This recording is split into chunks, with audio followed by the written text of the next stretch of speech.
Oh my God. I forgot to put in the videos. uh, Oh, we so need our video. Put the yes. video. Video. Video. So how do what do that?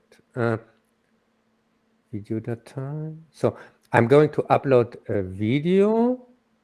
The first one. Cubs Corner. We cover Doctor Who, The Odyssey, The End of Oak Street, and Evil Dead Burn. Oh, nice. Very cool. I think I've thrown out the cat. Oh my It God. played here. I think it played good. Do you have the second Yes, one? but I think I have thrown out cat by I wanted to throw out the video after it finished. And Maybe for she some left on reason, her own. Come back, Cat. To the Sunday stream. Capaldi's final season was pure magic. I really loved Bill Potts' character. And what about the Master's return, partners? There you go. I wonder who that's supposed to be. Come back, Cat. there is cat again, and she sounded much nicer, with much better quality. So I'm curious if Cat is joining us again. Because Well, maybe going out and coming back in will solve her audio issue. Cat was having some audio problem before we started the show. And let's go ahead and start the show. Hello and welcome to Cubs Corner, August 2026 edition. We have the famous, well, we had Cat Claw, but she's gone for now. Hopefully she'll be back.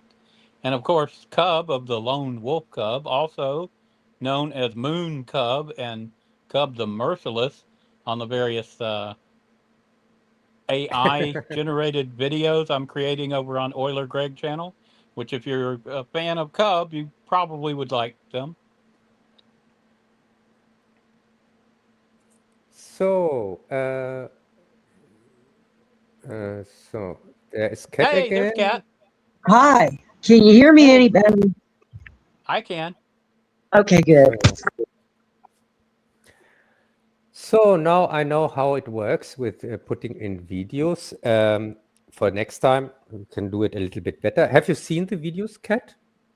Oh, Doctor Who, season 10 and 11, yes. No, I mean the videos that I showed here in the live stream when you were gone. Oh, it's the same ones I sent you about the stream, Cat. Yeah, you guys both sent me the list. I just couldn't get to the movie theater to watch any of it. No, I'm talking about the AI generated ones I made for this stream. He just played them. Those are really cool. I like them. Cool. Yeah, he played them. He accidentally threw you out when he was, I don't know, doing something. Kat, did I throw you out or did you go out on yourself? I went out myself because you guys couldn't hear me, so I went out to try to fix it, and it got so aggravating, and I was like, you know what, I can't be bothered with this right now, so I'm just doing no headphones. And it probably is clearer this way. Yeah, It does sound better. Yeah, it's better. And but I thought I have thrown you out. That's the reason why we're asking. I have thrown you out. Yeah, so your sound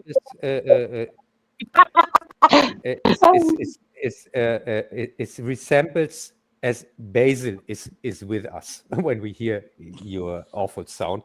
Then That's true. Basil's always having audio issues, but so am I. Which so far I haven't had any audio issues for the first time in years.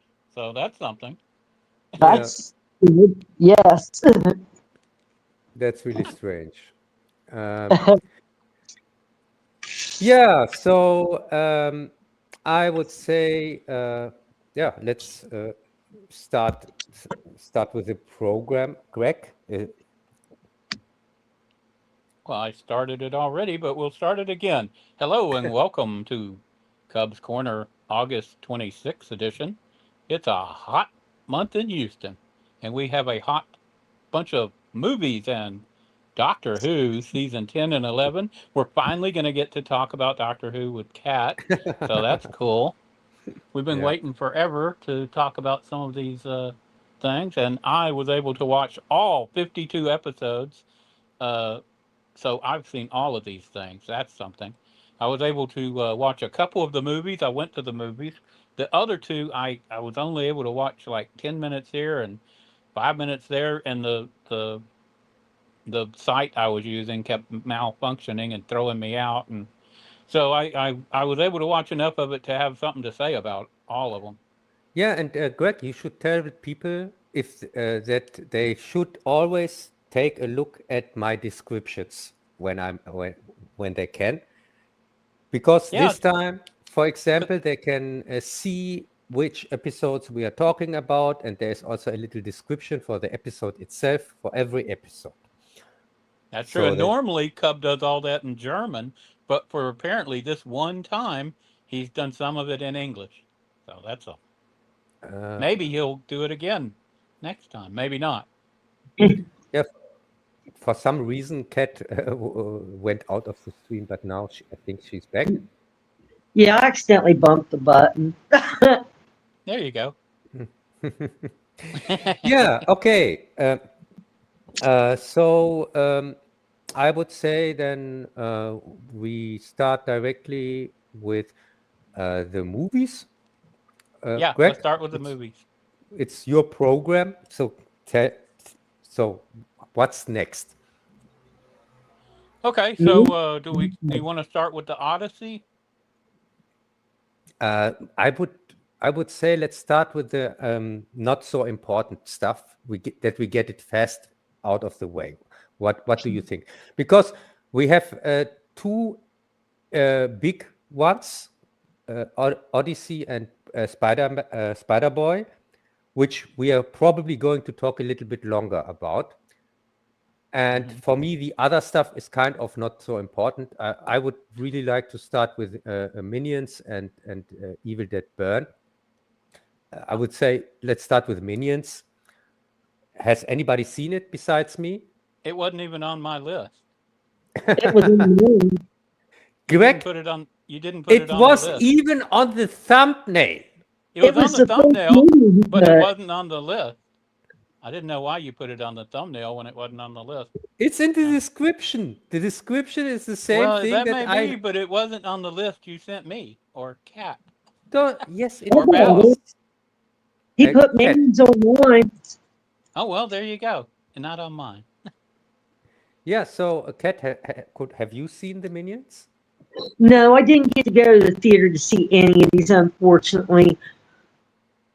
Oh, okay. What I watched was Doctor Who. Okay, cool. Then I'm going to talk about the Minions. It sucks. It's the worst Minions movie ever. I think it's the third or fourth Minions. I think it's the third one. And the big difference between this one, which also gets not good reviews, because normally, Greg, have you seen any Minions or Despicable Me movies? I've seen a couple of Minions movies, but I barely remember them. I couldn't I've tell never you which seen one is. any of them. So normally the Minions in Despicable Me, there are the Minions of Groot or Gru or what's his name, this evil guy. Right, Yeah. I know who you mean. Yeah, Yeah. the guy with the killing nose, right? Yeah, and the Minions movies, here this spin-off show, the Minions, are prequels before they met Gru. Oh, But the problem is, So it doesn't have the main guy, Gru? yeah, but the problem is, in the first one, they were searching for somebody to serve as Minions, evil bad guy to serve. But at the end of the first one, they already met Gru as a child. And that was the second one was about that. So the Minions prequels kind of ended there. The story. And so the third one is completely different story, where the minions at the beginning they are searching for somebody to serve, an evil guy, but all of them die for reasons, and then they decide to go to Hollywood and make a movie, a horror movie. Okay. And now they found a director. It's supposed to be a German director, something like Fritz Lang or something like that. And together with him, they are making a horror movie, and that's what this and so when you ask yourself what is the story, the story is instead of using effects for the monster, they take real monsters for the instead of fake ones, and these real monsters they go amok because they at the beginning they get them from the core of the earth or something like that, and it turns out that they are just want to go amok, and that's what they do instead of just making the stupid movie. And so that's the story. They have to save the world from these monsters that they themselves put into the world for their stupid movie. That's the story of it's a movie about Hollywood itself. It has tons of references about the silent movie time and things like that. But the problem is, for kids, of course, it's uninteresting. And movies about Hollywood in general are not interesting because they are just self-referential, if you understand what I mean. Yeah, there's no way kids would even get the references. Yeah, we will get the references. If you would watch the movie or I would watch it, we will get the references. But even I, who got the references, think it's the worst one from all the Minions movies ever. It completely sucks because I wanted just to see how the Minions search for somebody to serve, an evil guy, and then funny things happen when they do that. That's what I wanted to see. That's what I expected. And I didn't expect to see a movie where it's about making a movie. Because nothing is because it's animation, and so nothing is impressive. So watching an animated movie about movie magic is counterproductive. Because everything is fake anyway. So every effect you see in this movie, you know it's fake. It's not impressive. If it would be a real life or something like that, that would be something different. But so it's just scenes that you don't care for, and all the characters are indestructible anyway. Never anything can happen to anybody. So what's the point? There is no danger for anyone because every horrible thing that happens to them is like with a Tom and Jerry cartoon, where they're going to survive. Huh? They survive everything anyway. So there's no point to the whole thing. As I said, it's just awful, and that's my review. Okay. Well, you saved me money then. I was just thinking, I'm glad I didn't see it. Yeah. So I would say the next one should be Evil Dead Burn, because that's the second one where I don't care about at all. And so I give this to you. Please, Greg or Kat, has anybody seen of you Evil Dead Burn? Yes, I went and saw it at the movies, as I traditionally do my Evil Dead Bruce Campbell movies. As you can see, I have that as my avatar, and I've switched to Evil Greg because, come on, it's Bruce Campbell. Bruce Campbell's the producer. He's not actually an actor in the film this time. Yeah, which is one of the problems of the movie. And so, Greg, this is all yours. Tell us everything about your new favorite Evil Dead movie. Well, unfortunately, they went with kind of a family drama this time, and they've got a bad father and an old granny who goes up and down on a lift on the stairs. You know, the the prime person of the film is a woman who's mourning her dead husband. The husband was killed after being a real asshole to her at the restaurant. Of course, all we see of him is of this asshole person, and he jumps in his car after arguing with her, races down the road, and gets killed by a deadite. And then when he's going to be cremated, his dad comes in for a unauthorized visit and gets grabbed, and of course infected by the deadites. They go back to the house, and you know there's a lot more family drama. It would have been better without the family arguments and stuff. Yeah, But- but are all the male characters, are they all assholes? Are all of them assholes? Well, the main female character is basically experiencing it, and we're kind of in her shoes, and I don't see her as an asshole. Everyone No, else, no, pretty much, no, the entire family is made up of assholes, kind of. no, the brother is not an asshole. He's The a little weakling. brother, but he's weak.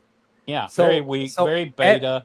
Every he's- man, I every would man call it in a this story passive- is an asshole. I thought you were going to let abusive, me or do he's the weak. description. You didn't even watch it. What the Okay. hell, Cub? Okay. Now go ahead. If you're going to jump in, No, it I just kind of derails my train of thought, though. You know. No, Greg, I thought you forget about the brother because you didn't mention him, and the movie starts with him.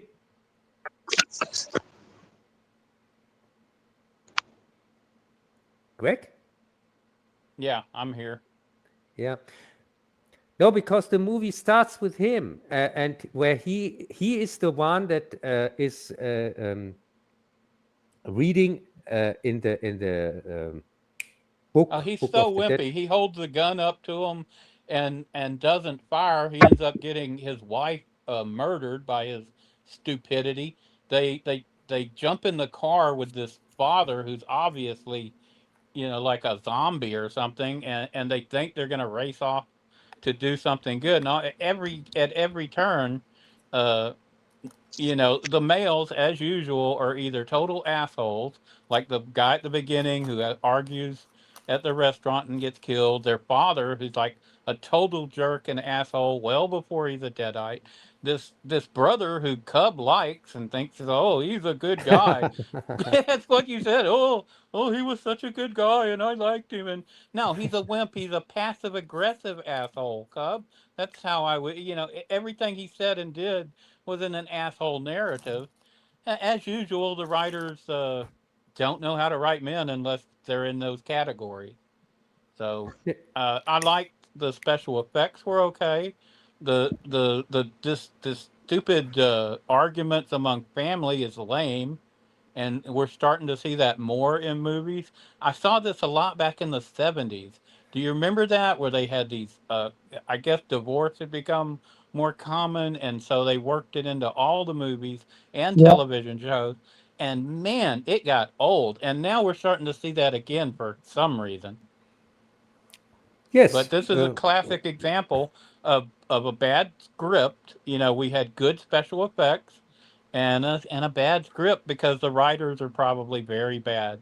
You know, and yeah, the males are all weak. The females come off bad most of the time.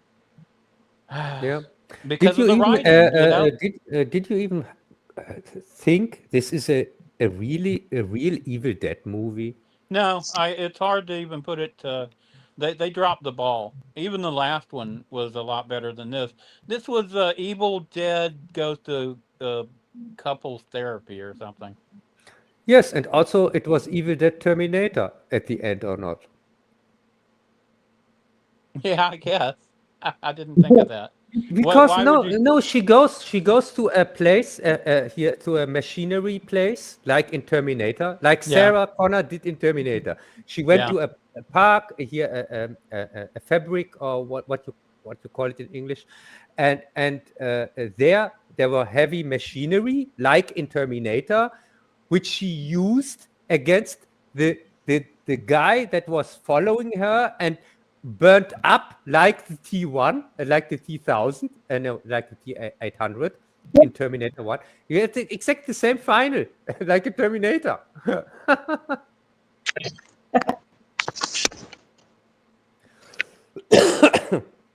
So this thing was so unoriginal, this whole movie.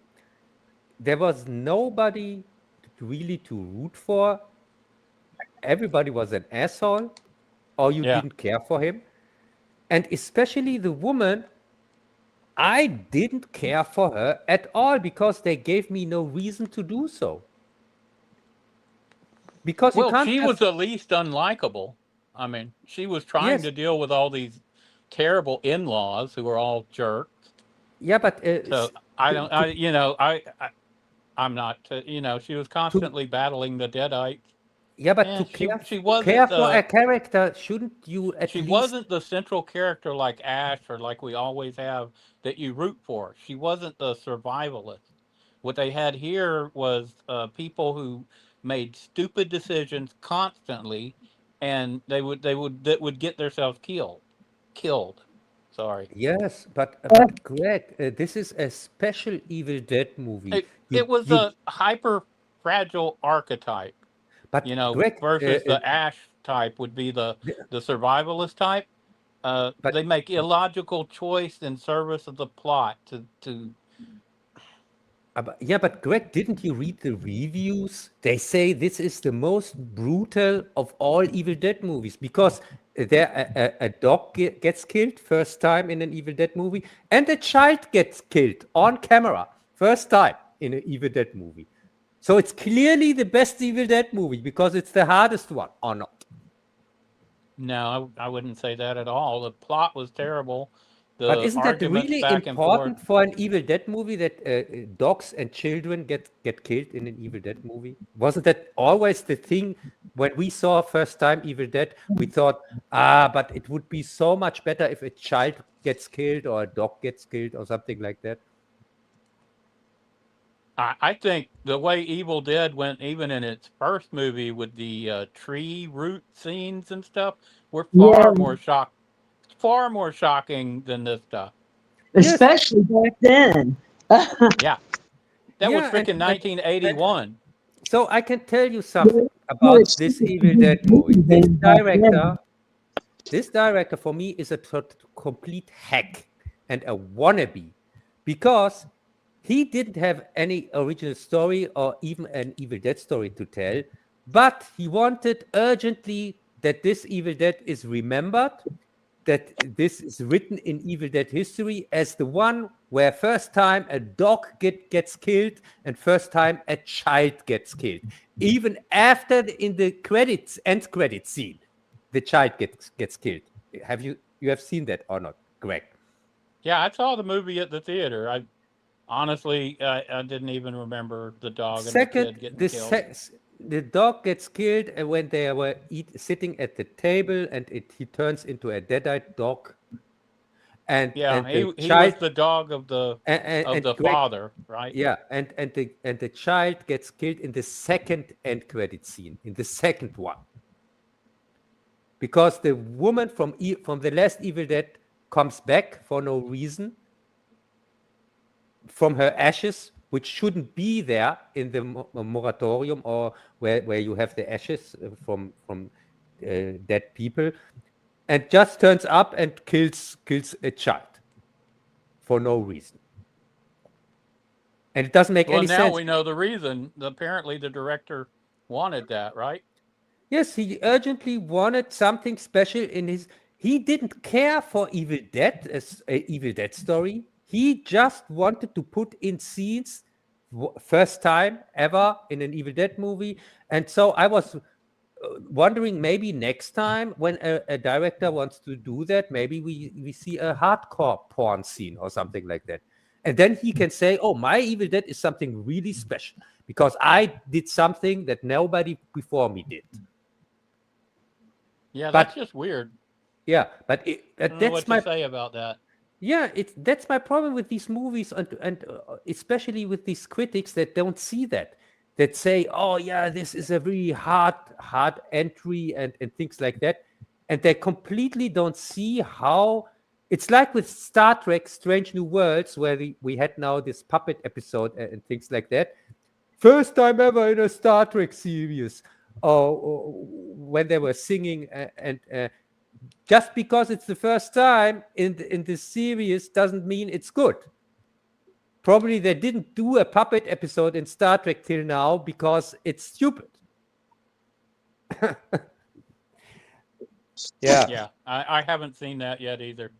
Now I haven't watched any of Strange New Worlds in a No, I I don't haven't. know, I haven't more than a seen it. year. I have only seen scenes from it, because of course I don't watch this new Star Trek crap. But I did see something about puppets in it, but I didn't follow up on it. I have no Yeah, idea. but- It looks stupid. the problem is, I take Star Trek as an example, or we can also take Star Wars as an example. These hacks, directors, whatever, they want to do everything besides the subject matter. In Star Wars, we see everything besides Star Wars. In Star Trek, we see everything like this puppet episode, or like this Casablanca episode, or like Dude, Where's My Car episode in Star Trek here in Strange New Worlds. But we don't see Star Trek. And with Evil Dead, we see a family drama whatsoever, and we see scenes that don't make any sense. But what we don't see is anything which is Evil Dead. Evil Dead story is so easy to make normally. They made a complete TV series about Evil Dead, and now they tell me they can't come up with a decent Evil Dead story. It just sucks. Yeah, whatever. So, what you say? Do you give a recommendation for the new Evil Dead to burn? Well, there was plenty of gore. The practical effects were okay, but the weak guys and the unlikable characters really took away from the movie for me. It made it hard for me to enjoy the movie. Yeah. So if you're a completist, it's not so bad that you can't watch it, but it was a letdown. It was a disappointment. So I don't know. I'm not going to give it a thumbs down because Bruce Campbell, he's my guy. I've met him in person. He's a great guy, and I want people to go see his stuff, even if it's not as good as it could be. Don't listen to Cub. Stuff. It's not his stuff. He is only a producer or something like that. He's not. I know, but still, I wanted to help out my boy, so I went to the movie. Okay. For old time's sake. Yeah. Kat, I didn't get. Have you seen it? No. Oh, okay. So for me, no recommendation. I give it a thumbs down. I hate it with a passion. Wow. Like the last one, I already hated the last one, and this one I also hate. And for me, the last one was better than this one. It Yeah. wasn't good. The last one better than- was complete garbage, and still Citizen Kane compared to this one. Right? So there you go. And they both I will never ever rewatch again, ever, because they are both for me not Evil Dead. I would rather even watch the 2013 one before I watch one of these. And Yeah. I couldn't stand the 2013 one, as you know, because it has also, and again, a drama with this here where the girl wanted to get away from the drugs and so on, and I hated that. These are storylines they don't belong in Evil Dead. Sorry.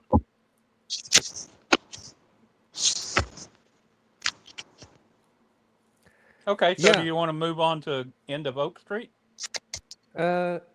Yes, we can do End of Oak Street, or we can, yeah, because End of Oak Street is connected to Doctor Who. Have you got the connection, Really? Greg or Kat? I'm here. I was just listening I to didn't you get to ramble watch on. the movie. So do you want Um, to Yeah. move on to Spider-Man or Odyssey? You said to save those because they were your sacred German no, something or other. we can talk about End of Oak Street. Has anybody seen it? I saw it at the movie. Oh, okay. Was Kat, it good? have you also Yeah, seen? I couldn't get any of these. I couldn't get any of these sites to work for more than 7 or 10 minutes. So I picked a couple of them out, End of Oak Street, and of course Evil Dead, and I went and saw them at the movie. So at least I'd be able to talk about them. Yeah, Heck yeah. okay. Kat, have you haven't seen any of the movies? You have only seen Doctor Who. Yeah, she focused on Doctor Who. I think she saw all 52 episodes like I did. Okay, Yeah. Kat, but you can still talk about End of Oak Street because of that. Because when you have read my descriptions, you see I'm looking right at it. in We season, definitely had the dinosaur episodes yeah, in in season Doctor Who 11, in with the season 11, awesome in CGI. invasion of the dinosaurs. Yeah. So I would say before we talk about End of Oak Street, we first talk about invasion of the dinosaurs. And Kat, can you remember the episode? Not really. I remember there were dinosaurs and the brigadier and the doctor were trying to do something about it. And that's about it. That's I when the eco. Do you remember the eco terrorists were bringing? They were bringing dinosaurs into the present, and they were going to kill the entire Earth. Yes, And that's where they had exactly. the fake spaceship too. Remember, they put everybody, including Sarah, on that spaceship, a fake spaceship. they didn't blow it up. And that one guy, he went in there after everybody was off and they were leaving, and he blew the ship up. So, Greg, tell me, what was exactly the plan of these mad scientists? They, Okay, so what their plan was to wipe out humanity except in a certain dome. And inside that dome they would have this spaceship filled with people who thought they were going to another world, but actually they were just going to get out at Earth, and the entire Earth would be cleansed of people because they had some ability to destroy all of humanity. Anybody who wasn't not destroy humanity. They had the ability to bring the past to the present, the dinosaur times to our present time. That was the but ability it would they had. also erase all humans that weren't within Yes, that dome. yes, they would erase the humans by bringing the past back, and they had just a small area where they didn't do that, and that's where they had the fake spaceship Right. with people to repopulate the Earth from 65 million years ago, to repopulate it. Is that That's correct? true. And Yeah. so, and now tell me the plot of Oak Street. Okay. Because in Oak If you want- Street, yeah, okay. What they have going on in Oak Street is something different. They have a part of Earth is swapping out with something from the primeval time of maybe 65 million years ago. We're talking about a neighborhood that a circular area of maybe, I don't know, 5 miles around, and in that area everything swaps out Yes, with and the Greg, past. Now the if you're talking about Doctor Who, what they were doing was bringing everything forward, but as I understood it, it was erasing everything that had happened since that had. That's how all humanity was going to die Yeah. unless they were in that bubble. Look, This Greg, didn't do that. Can you hear me? Yes, Yeah. Greg. The funny But you're thing just not is, listening. no, no, but Sorry. Greg, I want you to see the connection. The end of Oak Street, we had It these is similar. bubbles. We had these bubbles where the past comes back, and dinosaurs are walking the streets, and Right. there's no explanation for it. But in Doctor Who, we have kind of the explanation. We have these mad scientists that are experimenting, and the result is that the past comes back in some areas in London. And it was because it was one of the first stories where you had ecology people who had went to the limit. You might call them eco-terrorists because they want to Yes. kill all but a few Eco-terrorists. human.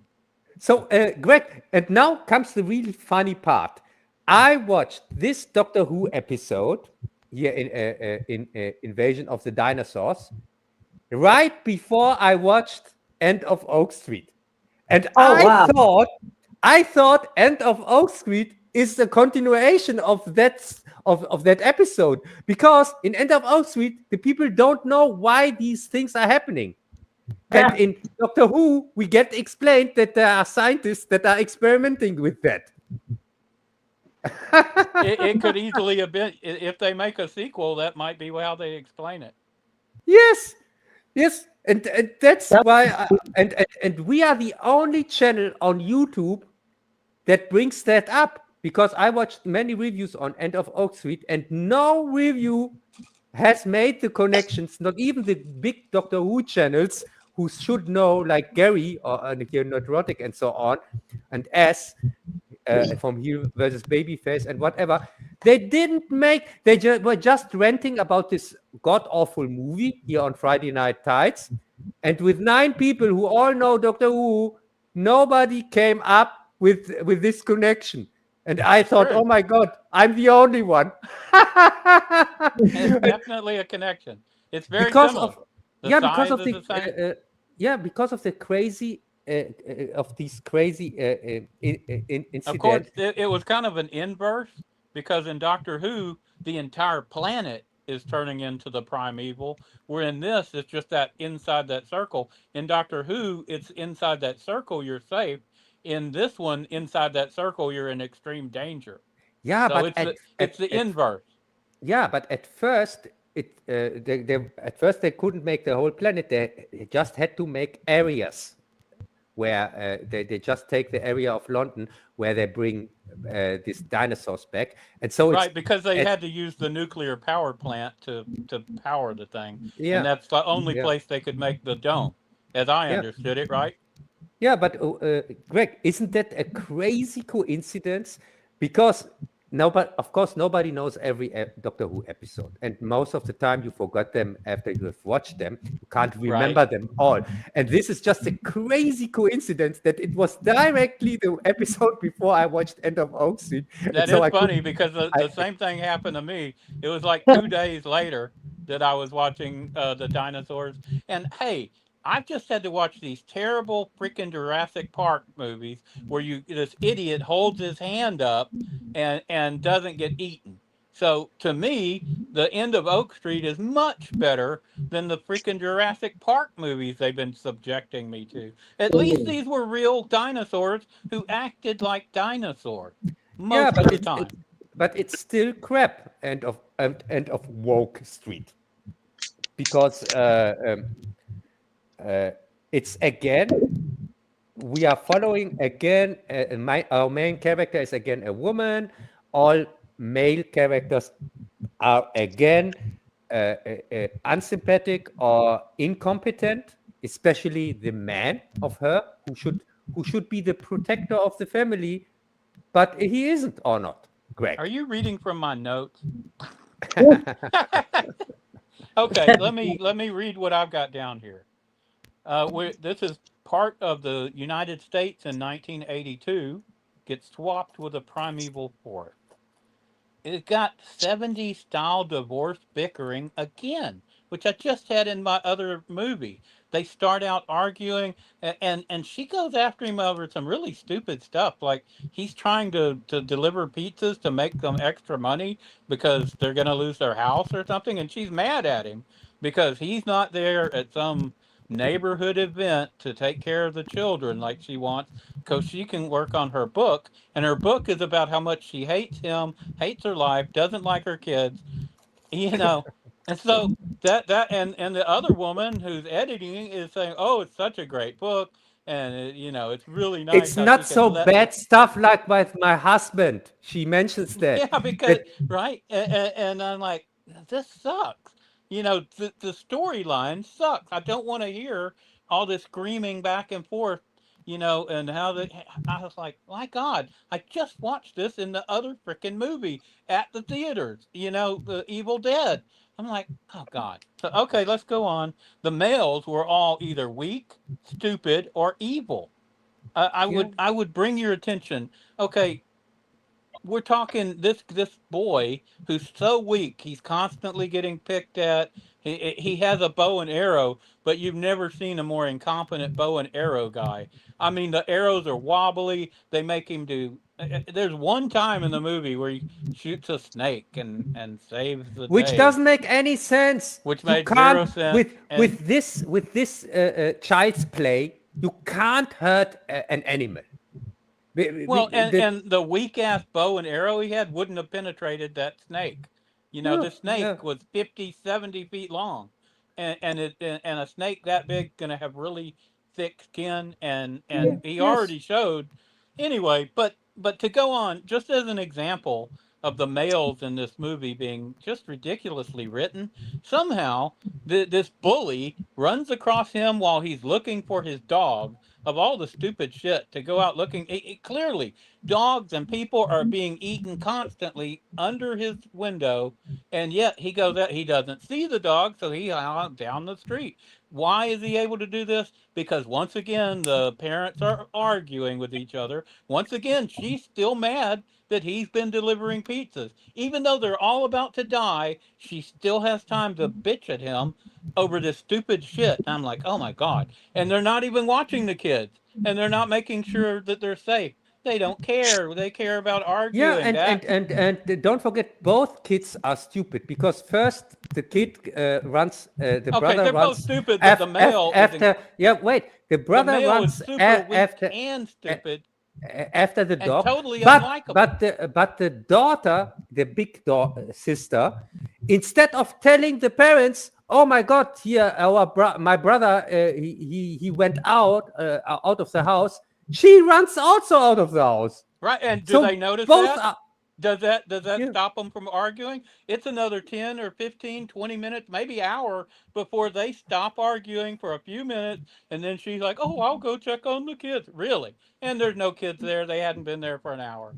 Anyway, to finish my story, unless Cub interrupts me again, just to tell you how badly written the males are in this bully whose family has been killed, who's being chased by dinosaurs, he happens to see this kid, right, looking for his dog, and he runs over there and he beats the shit out of him. That doesn't make any fucking sense at all. Yeah, Do they not know how males work in this and situation? Greg, don't forget our little boy hero. He has a crush on the female neighbor girl, and this neighbor girl turns out to be gay, like his sister. Did you get that? No, I didn't. What? This She was boy, gay? yes, she was gay. The boy had a crush on the neighbors, on a neighbor, on this neighbor, which Is that the where girl they saved? yeah, the girl they saved, and then it Okay. turns No, out I missed that. that she's gay, and that his sister is also gay. So this is so humiliating the male cast. Okay, that's all true, but it didn't ruin the movie. I still enjoyed the movie. It wasn't like freaking Jurassic Park where they're holding up the hand. Oh, And really? It didn't ruin the movie, honestly, but when they came the back, woman the lead character, she goes through a journey. And by the end of the movie, she's no longer screaming at her. Of course, he got killed trying to save her from a T-Rex, and he's so stupid, he goes up and hits the T-Rex with a sledgehammer and then stands there doing nothing until the T-Rex gets up and eats him. But there's a happy ending. Should I do a spoiler? I guess I will. Anyway, they come back and they get there like 15 minutes before it's going to happen. 20 because of a minutes. time, I don't know, distortion. And she's able to save her husband by ordering a pizza, which ironically she was screaming at him about delivering pizzas, and that's how she saved him. And she saved a bunch of people around the neighborhood. And at the end, her book wasn't about how much she hated her life. She made she actually did a journey, a hero's journey or something, where she wasn't this awful person she was at the beginning. And I appreciated that. Wait a second. Did you wait, Cub? You're gonna step on my frickin' joke again. Did you see the name of the book she was writing at the end of the movie? Yes, but I forgot. No, you didn't. The answer is no. So here was the title: How I Learned to Stop Worrying and Love the Patriarchy. Okay, that's funny. Dr. Strange stuff. But the thing is, she want the neighbors that they don't get back in time, but she didn't warn herself because she was also there, or not, double. Yeah, but she knew she had to go through the hero's journey. Okay. Plus, she had to she's go. really but grumpy. If but she had wait a called second, her, Greg. think about it, Cub. If Cub from the future called the grumpy Cub that I'm talking to now, grumpy Cub would tell him to fuck off. I'm telling you, But if Greg, she called her earlier self, I don't think she could have convinced herself, because she wasn't that person until the end. her earlier self goes Cat, goes back while I in go get time. a beer. No, Greg. So her earlier self goes back Greg's in not time. here. So Greg, her earlier self, which didn't get warned by her, goes back in time with her 2 children, but without the husband and without the neighbors. So she's completely on her own in 65 million years ago. And so, of course, she would immediately die with her children and wouldn't be able to come back to warn the neighbors or whatever. So it doesn't make any sense, this ending. Correct? Yeah.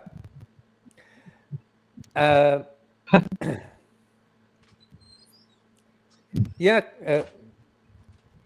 don't know. I really couldn't stand this movie. It was a typical J.J. Abrams production, as usual. And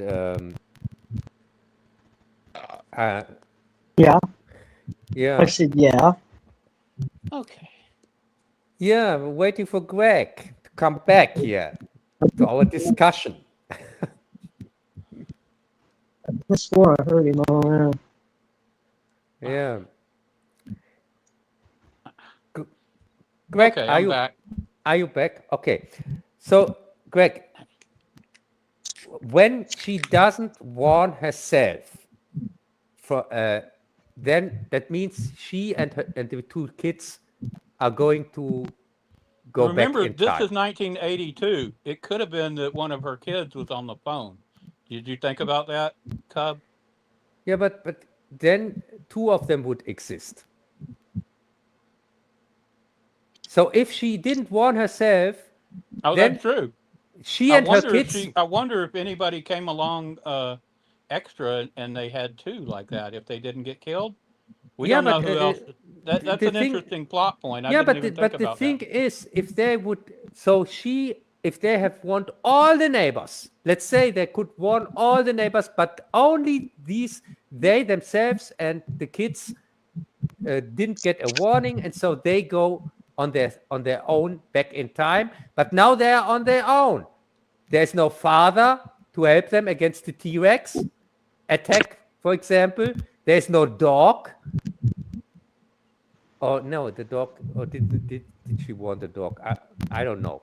Maybe the dog is with them, but that's it. And I don't know what happened to the dog. I forgot about the dog. The dog. It was a happy ending, though. I kind of liked that. I liked that they saved the people. I mean, if I was to talk, what about that stupid neighbor they had? It was such a little twerp. I mean, all the males in the movie are evil or weak, or it's the same as they write all men and boys now. I don't know why that is, but oh my God, if you're watching it, you definitely notice it. Yes, and the neighbor, he was so stupid that directly in the beginning, he stood on the rooftop at pterodactyls and firing at dinosaurs, right. Just to get eaten by them. Right, torn apart. Yeah. So what did he expect? What they would do when he fires at them?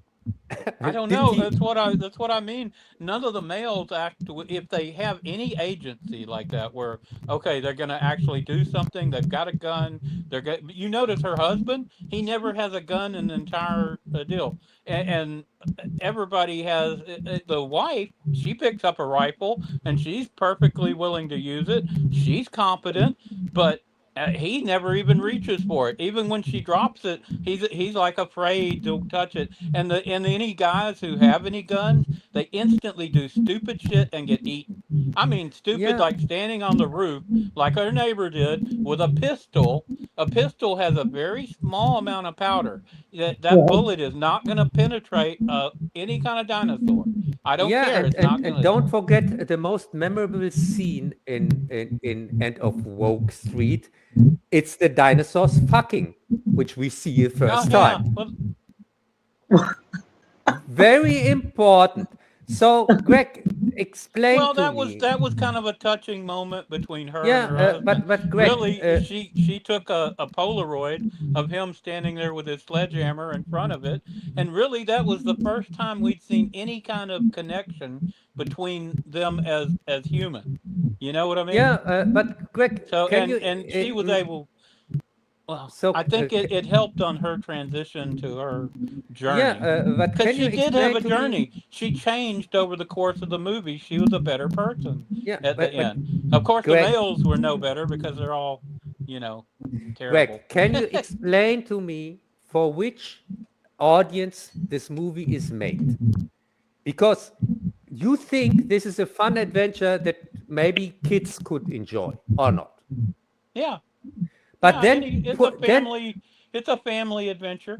Yeah, but then putting swear words in it and putting fucking dinosaurs in it, really?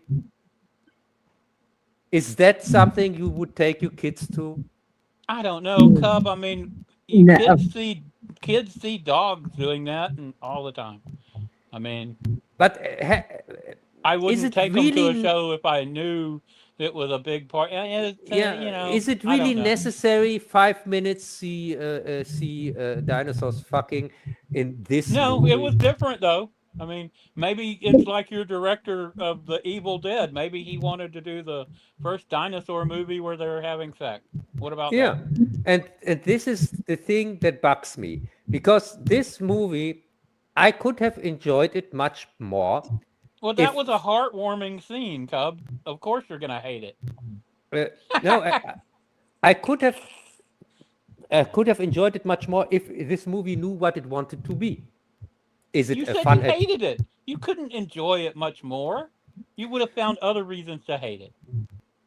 Yeah, as I say, the things that bug me with this movie is that it is again a mystery box. It's again, it doesn't know exactly, should we take it seriously or is it a fun comedy or whatever? Because it constantly, you have no idea, is this now meant serious or is this meant as a joke? And Yeah, to have it rambles all over the place. You're true about that. Yeah, But and it was a summer popcorn movie that shouldn't be overanalyzed. yes, everything should be overanalyzed. That's what why we are here, Greg. This is the overanalyzed corner, as you know. Yeah, so So thumbs up from me, but a qualified thumbs up with the but it did it had a happy ending. I thought the family, the guy had been killed, and she got him back, and she appreciated what she had. That's yeah. kind of, she made her own journey. That's never happened. How often does that happen? Yeah. Never. So no thumbs up from me. For me, thumbs down. I hate it with a passion because I also hate everything from Jar Jar Abrams, and it's a Jar Jar Abrams production, bad reboot Yeah, I production. saw that. Yeah, and this guy, I just want him to go away. I don't want to see or hear anything more from him because Who, the director? What was his name? no, the director is he's the guy Oh, you who mean made. JJ's influence? I bet Yeah. JJ was a big part of those dinosaurs having sex. That seems Yeah, like something he would do. No, this is a typical J.J. Abrams production because we have again a mystery box. We have again a throwback to the 80s because Exactly. he's a copycat. Yeah, he has When you think of it that way, I could see why it'd get you mad. He has no original idea. Never. He always is stealing from other stuff most of the time, from Spielberg stuff, and this is supposed to be a throwback to Spielberg movies and so on. And but his mystery boxes are constantly empty. That's my problem with all his scripts, because you were excited to know what is going on every time when you see something from this hack, you like Lost or whatever, you want to know what is going on, and then you see a complete lazy solution. If you see it at all, in Lost we didn't have even any solution. He just left every mystery box empty, and this is again a case like that where they didn't come up with anything original. I have seen this type of story 1,000 times better, 1,000 times. So for me, at times it was like a genuine dinosaur survival horror movie, but they kept interjecting that girl boss trope. I've seen, I was thinking, should I call this Dinosaurs versus girl bosses, because the guys were just so bad, and they had one-liners that just I don't know. The girls would pipe off to the dinosaurs. It was ridiculous. It took away. It could have been a good horror movie, but I can't call it that. It was too campy because of the writing. No. Yeah. But the same actress from this movie we also see in OdysShe, or not? In what? In OdysShe. Oh, I didn't get to see Odyssey, so we'll find out. Yeah, because she plays the wife of Odysseus in Odyssey. The main actress from End of Oak Street. What's her face, or what's her name? I can't remember. I also these were people I didn't recognize any of the actors or actresses. I don't know their names. Sorry. So I'm the only one. I didn't see Odyssey, so I don't know. So I can't tell you what was in that. Yeah, but Greg, Odyssey is. I had Odyssey on my German live stream last time, 3 weeks ago, and we talked about Odyssey 2 or 3 hours. Wow. Yeah. So it's for me impossible to review the Odyssey on my own, because it would take too long. Because it doesn't make any sense if I couldn't make a comparison to the Well, why don't you original work. wait until we get a chance to see it? Eventually, we'll see it. It just you like to put this stuff on the deal so fast, we can't see everything. We have Oh. problems going on. No Cub, problem. We can. So to keep it short, my short review of the Odyssey, it sucks. And it's So not. why does it suck? Is it historically accurate? No, because it's not the book. It differs so much from the source material. It's unrecognizable. So Because generally, if you could sum up why it's so different, yeah, I can sum it up. The Odyssey, I don't know. Has anybody read the original Odyssey or Iliad? I don't remember. Maybe when I was 14. But Yeah, but what about you, Kat? Nope. No. But you still know it's a hero's journey story. It's a hero's story. Yeah.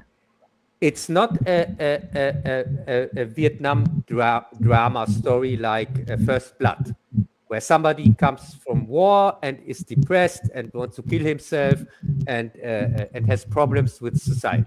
It's not something like that. No. But this is exactly what Nolan's Odyssey is, because the whole Odyssey is only about that Odysseus is sad that he tricked the Trojans with the horse. What? And that's what the movie is about. He's sad about what?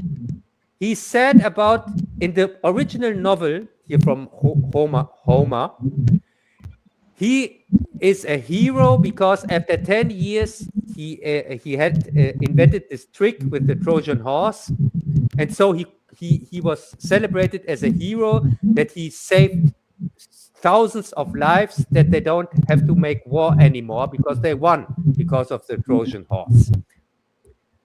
And he's very proud that he had pulled this trick. The whole story in Right, Odyssey. he would be. Yeah, Tactical, he is. Yeah, but tactical surprise. yeah, but in Nolan's version, he is sad that he did that. Because so many people died because of him, and one of the people. He's sad that the enemy died instead of his own people. No, he doesn't give a fuck on his own people. He's only sad about the enemy that died, and the Athena that normally is a part of the story, because this Odyssey has no gods whatever. It's completely grounded. So the original novel Odyssey, the gods, it's about the gods, and the world is the chessboard of the gods. And the gods interfere with this world. And Odysseus, he thinks in the original novel that he can trick the gods, or he can be smarter than the gods. And what he learns during his journey, that he has to respect the gods. But he himself comes from a god. He is the son of a god, or something like that. And that's the reason why he's so the strongest and the smartest. And his smartness, demigod, basically. Yeah, no, kind of, but not. But that's the reason, because like he's Hercules. very strong. Partial Yeah, something like that, but not so much as with Hercules. With Hercules, and we've seen these things before in the other tales, like of Perseus and the flying horse. Yeah, but Clash of the Titans, for instance. For example, with Hercules, Hercules is more known for his strength, not so much for his smartness. But Odysseus, it's other way around. He's also very strong. He's stronger than a normal guy, but still, his specialty is he's very clever. He's very smart. He's the smartest man alive, kind of. And that's why he thinks he is even smarter than the gods. And in the story, he kind of learns to respect them. That's the original story. But in Nolan's version, it's nothing like that. In Nolan's version, he's not stronger than anybody. In fact, he's kind of weak. Also, he's not smarter than anybody. In fact, he's kind of dumb. And so how did they work in that warrior who was a woman who had sex change and became a man, and they cast her? I forget her name. The one who played that pregnant girl, and now she's actually a guy. I guess. Ellen Page or Elliot Page or that's it. What's her name? That's who. Yeah. So they took a character from a completely different story, and it's not from Odyssey. It's also not from Iliad, here about the Trojan War. It's from a completely different story. It's not even from Homer. It's from a different author even, this character. And he has nothing. They just inserted him into the story to replace the hero of Troja here from Troja. What's his name? Achilles. Because when Odysseus goes to the Hades, here to the underworld, he normally, one of the people he talks with is Achilles, because he wants to talk to the big warrior and hero from the Trojan War. Right. But in this case, it's not him he talks to, it's this woman that pretends to be a man. And Odysseus, he's so sad that he betrayed him because he told him that he has to tell the Trojans that this is a present from the Spartans. And well, it's supposed to be a present from the god or a gift to the gods, right? But he didn't tell him, Sinon is his name in the story, he didn't tell him that they were hiding inside. For reasons he didn't tell him. Well, you wouldn't want to tell a lot of people stuff like that, would you? That's kind of a state secret. Yeah, but it doesn't. The whole scene doesn't make any sense because this character or a similar character doesn't appear in the original work. Yeah. So he's just there to tell them this is a present, but they don't let him talk. They directly kill him, and doing he was dying, he tells them. But it sounds like a confusing mess to me. Yeah. Yeah. And also, so Athena normally is part of the original story, but in this version, somebody like Athena here, Zendaya, appears in visions of Odysseus, and she just looks grumpy at him, and we think she's Athena, but in fact, at the end we learn she was just a priestess at Athena's temple that got killed. And this is one of the reasons why Odysseus is sad about that he pulled the trick. And also he sells it in this version, in Nolan's version, they sell it as the ultimate betrayal of the gods, the Trojan horse, which doesn't make any sense. How is that? None of it makes sense. They just can't have him be proud of something like that. They just pull it out of their ass. And the most shocking thing is that it makes $1 billion at the box office.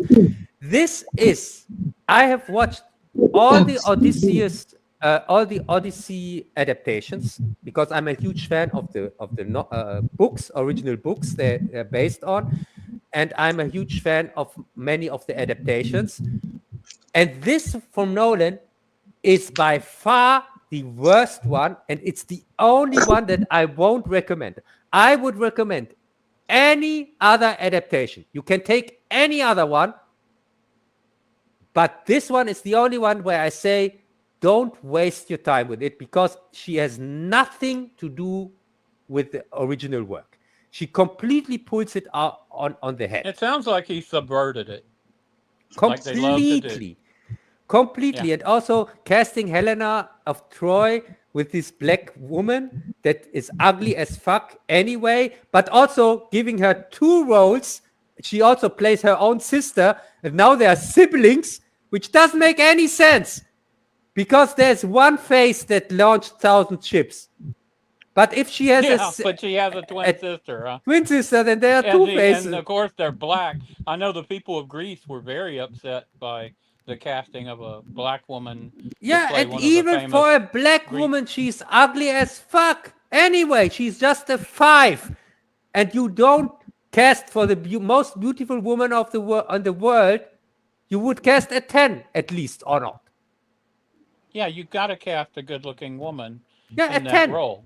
Yeah, you have to cast a 10. The best you can find. And also, she should be white. Like, she should be a Greece. It's just ridiculous what they're doing with this race swapping. Yeah, and if you have to cast a black woman, especially in a historical drama that's supposed to be about at least actual events or something that's so ingrained into our culture of Western society that it's the same as our history. You can't mess with that, and if you do, then you're a sorry, son of a bitch. Sorry. Yeah, but Greg, but even if you cast a black woman, which is wrong anyway, but if then you better cast the most beautiful one you can find. Yeah, you would cast somebody like they did in Little Mermaid. At least they cast to be so beautiful. The face that launched 1,000 ships. That's yeah, but Greg, like with the Little Mermaid, where they cast a black woman for Ariel. But at least they cast a 10. At least they cast Halle Berry, and so I can't really be angry at her, at the actress herself, because she's at least beautiful. But of course, she doesn't fit in the story in the Hans Christian Andersen fairy tale. And in this case, as I said, they didn't even cast a beautiful woman. They cast an ugly black woman. This is something we've discussed in general before. And they gave her a scar even. They even scarred her face. What? Right. I'm not joking. That's insane. And they married her to the Punisher. That's to horrible. the guy who plays the Punisher. It's ridiculous. And SpiderBoy is also in the movie, by the way. And but MJ. We've talked about this before, that the people want to see movie stars who are good looking. That this trend of having average to poor looking people as movie stars is part of the reason that movies are failing. It's not working. It's like when they try to have, large models for Victoria's Secret and their sales tanked. It doesn't work. I'm sorry. There's a reality to life. And I would not be a movie star. I don't look good enough. You know what I'm saying? I could never have been. I'm okay looking, but never good enough to be a movie star. That's something a cut above. Or it should be. If I want to see an ugly old fuck, I just watch in the morning in the mirror. Yeah. And then I see a sad, ugly old fuck. But if I watch a movie about the heroes, I don't want to see that. I hear you. Yeah, and by the way, the casting is atrocious here. The whole casting, it's so. When you finally watch the OdysShe, you will find all the casting doesn't make any sense. The acting is beyond stupid. You have lines there. You have rap. You have a rap scene at the beginning. A guy is rapping here, a hip hopper, a rapper, a black rapper, is rapping about the OdysShe. Rap. There's the OdysShe rap. And they're talking to each other in modern language. They're saying things like that and so on. They're talking like on the street. Like somebody nowadays. That would ruin it. I would take me out of the moment. I couldn't watch it.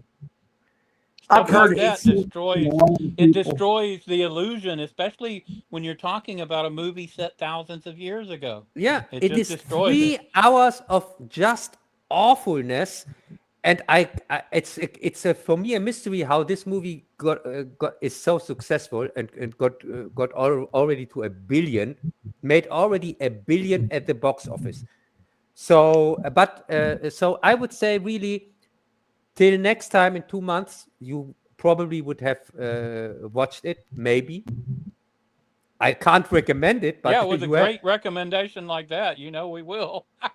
yeah, but if you want to talk about it, you should watch it. And yeah, but I would say so much for that. Because okay, well, let's move on to Spider-Man. Did you Spider anybody get Boy. a chance to? Yeah, I was only able to watch bits and pieces because it kept throwing me out on the thing. So I got 7 minutes here, 10 minutes there. Could you at least watch my review on it? I could have. Is that what I should do when I can't watch it? Should I watch your review? At least. I mean, that's an idea. Yeah, I never thought of that before. It's a good idea. Yeah, because it is I good. made a review. You're giving us ideas here. Yeah, because I reviewed it a month ago. Well, I thought I was going to be able to watch it. When it came out, I made a review on it. My last SpiderBoy review. So, and I made also a review on Spider Noir in the same Okay, video. one of the things I noticed is the way they like this woman, the antagonist. She's violent, unhinged. She's a murderer. And everything she does is portrayed as kind of like liberating or justified revenge or admirable subversion of the traditional hero, which they've done that. I could point to, what was that with the Agatha witch character, where I could have lots of examples. Cub would do a better job of explaining it, but it just, for me, what I saw of the movie, it kind of ruined it for me. Why is it okay to show this torture and murder? That's what I didn't like about the last Superman movie. Oh, they go big into torture and murder. Oh, I'll murder this person in front of Superman. I hate shit like that. And they do it more and more and more. And this movie is just a prime example of that same shit. Yeah, but in the next movie they are teaming up. He's teaming up with Lex Luthor, the guy who murdered somebody in front of his eyes. They're killing off Lex Luthor? They can't do that. No, They've never done that, not have the they? killing off. He's teaming up with Lex Luthor. Oh, he's teaming up with it. I thought she said it. Okay. Yeah. Sorry. So this makes sense or not? That he's teaming up with the guy who murdered somebody in front of his eyes. Oh, Superman's teaming up with him? I thought Yes. he was. In the second movie, already in the second movie. Yeah, So and he murdered people right in front. He also tortured people right in front of him. Yeah. They tortured him. They love torture. But Oh my God, they love it. But Greg, isn't that funny that the Gunverse seems to be making the same mistakes like the Snyderverse, where in the second movie we had a team up with Batman and Superman against Doomsday. In this already in the second movie where Batman wasn't even introduced into the universe. Yeah, that's right. To this point, they did do that, didn't they? And now they got pressured by the corporates or something, right? Yeah, but now with Gunn in the second movie, in next year, Superman, here, Man of Tomorrow, he's already teaming up with his arch enemy, with Lex Luthor, which And got he's not being pressured into any of this shit. He's doing all this on his own. The last version, that was pressure from the corporate people. This is him not being pressured, and he's such an idiot. He does the worst thing possible. Yes, and I just it's asking like this Green myself, Lantern. I don't want to talk about the Green Lantern thing, but they've already killed off the main character. Well, we Well, can of talk course, he about was the it. white guy, and then the black guy gets to run the whole series. Of You course, mean the they do same that. black guy that constantly the whole time is after the ring? And not only that, you remember what was our blind superhero, and Yeah, they what was Daredevil. yeah, Daredevil, and what they do in the first episode, same thing. They killed off Froggy and got rid of his girl. So it was the three of them, two white guys and a white girl, and they made a great team, and everybody loved them, and it had high rating. What did they do in the first episode? Kill off one of them, Yeah, and get rid of the second one and turn the third one into, an introverted idiot. and the black woman. Don't forget that. Now he had to And work yeah, with his and of course black. they insert the Yeah, black woman like they yeah, do. It's like what was our assassination one from Europe? yeah. It was the So remake. The remake, they ended up getting rid of everything, and instead of being a loner, he had not two but three different women that ordered him around, and a black woman chasing him the whole time. So the whole freaking series became something that it wasn't. yeah, It yeah, wasn't about him at all. I yeah. can't think of the name. I'm tired. Yeah. I get my battery drains. The thing is, let's go back to Spider Boy, okay? Because for me, Right. he's still Right. Spider Sorry. Boy. Yeah, they And never let him. They never let him turn into a man. no, They do the origin story and a little bit more, and just when he's gonna be a man, no, he's got to go back. He's got to be a teenager. He's got to, the same shit. No, he's never a man. He's never allowed to grow or be, a person. No. yeah, and also the villain you were talking about is Jean Grey from X-Men, Yeah, that's right. and she has no business in a Spider-Man story at all. Also, the X-Men are still not introduced into the MCU, as you know. No, I was talking about Day of the Jackal. Sorry Yeah, about that. I couldn't channel the name of it, but the series is when you compare it to. I mean, the original movie was great. The second movie it was horrible. The yeah, one in no, America is not yeah, even worth you talking about. yeah, And then the series is just basically the Jackal has like three or four women who control his whole life, and he was a total loner. He murdered. He would shift between having sex with guys or girls or whatever. He didn't care, and he would kill them as soon as he's done with them. A couple of days later, total ruthless. And this guy is such a. I wasn't. I'm sorry. I didn't even mean to talk about it, but it just falls no. into the same trope. Yeah, you are right, and I haven't seen the TV series. I only know the original and the god awful remake, which sucks. It's Oh, so it's bad. so Yeah, stupid. yeah, and which already sucked, but it seems like it's still Citizen Kane compared to the TV series that you are talking about. And the first movie was so good about like the guns he used and how he was able to hide them and how he did it.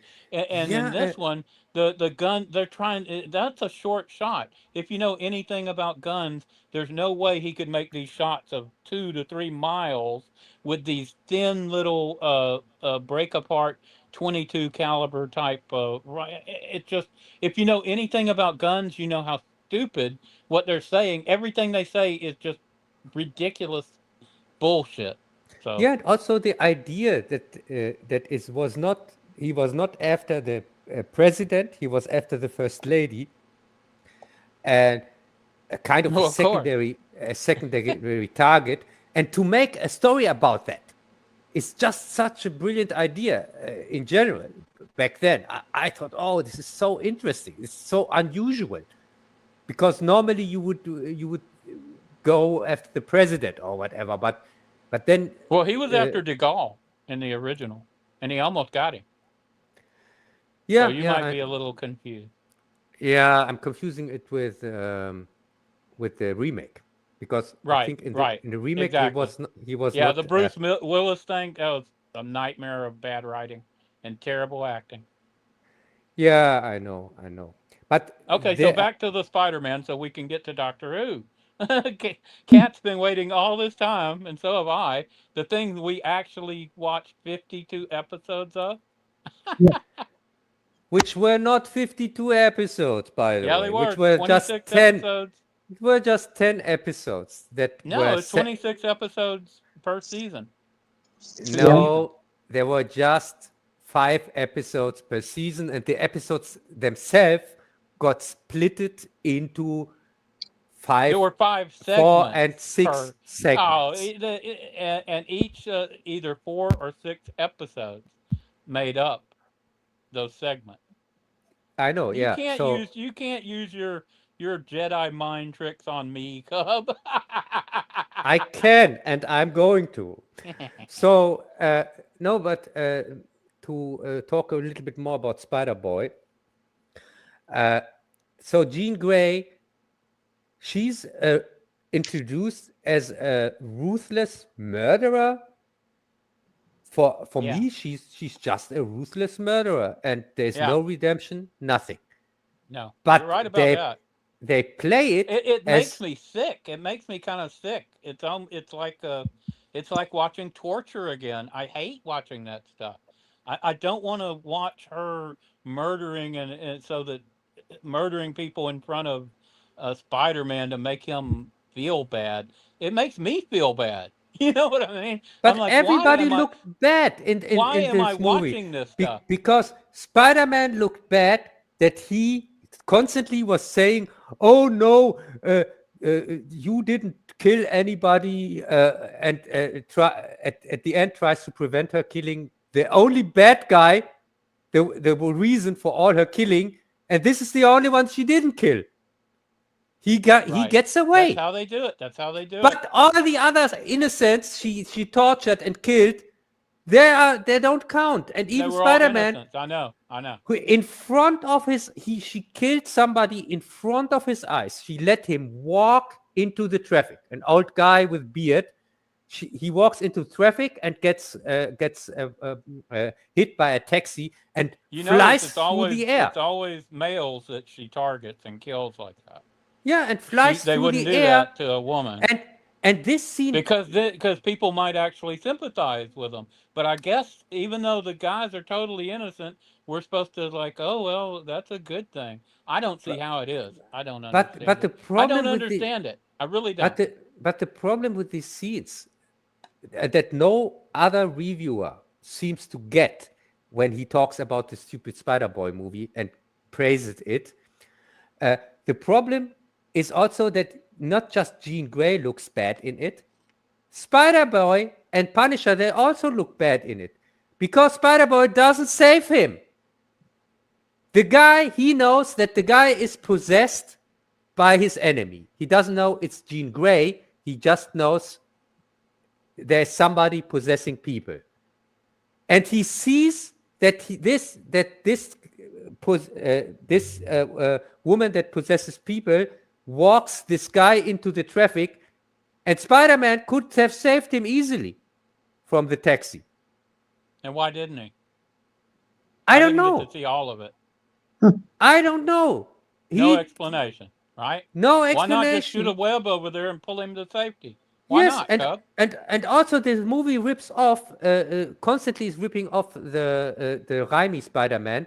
So, for example, even the scene from the teaser that got pulled from cinemas after 9/11, where the helicopter is in the web here in the World Trade Center, the World Trade Center teaser from Spider-Man. Can you remember that? Yeah, Yeah. barely. And they copied this scene in this new Spider-Boy. But the problem is, so the pilot is possessed by this woman, and he finds out. He has also again the gear, the typical the AI that tells him everything, answers him every question, and makes all the work for him for reasons. So again, he's not on his own. And they found out that she can only possess people with 32 feet away. And so 33 feet she can't possess. And so that's why he puts the helicopter to a crane, and so it's far away from other people. But the problem is, the guy who flies the helicopter, he just leaves him in there and swings away. But what happens when the guy leaves the helicopter, or the web dissolves? As you know, after 2 hours or something like that, the web dissolves from Spider-Man. Now, I don't know what they do then.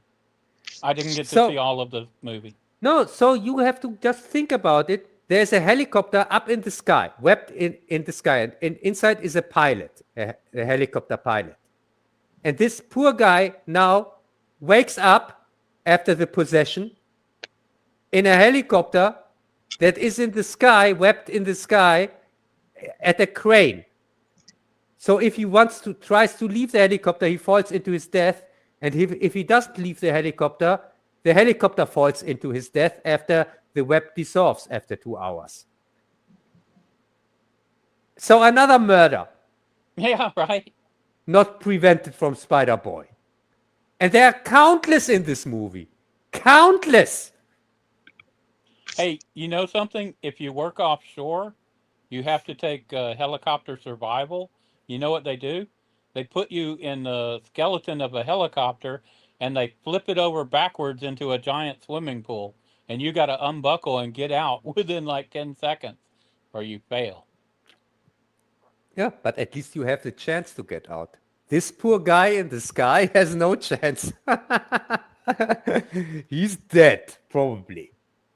I had a guy from our Chinese office when I did my deal, and he was in the helicopter with me. He was grabbing at his buckle. He couldn't get it loose. I had to pop that thing loose and drag him out of there. I didn't tell people I did that. I just let it go. Hopefully he never got in a helicopter crash. That guy was not going to survive. Yeah, Greg, you're a real hero. You wouldn't fit in the MCU at all. No, they wouldn't let not. you in. So, Greg, if you ever want to work in the MCU, never mention that you are a hero, because they will never ever let you in. Then they don't like that. Paramedic. That's what I did. You know, I couldn't let the guy stay, and I didn't want to tell people because then they would have failed him. He couldn't have went offshore. As I said, you talking about the helicopter hanging there made me think about that. Sorry. Yeah, but Greg, as I said, if you would want to work for a company like Disney and they would get wind of that, they wouldn't like me. They would say no, thanks, Greg. No, I know.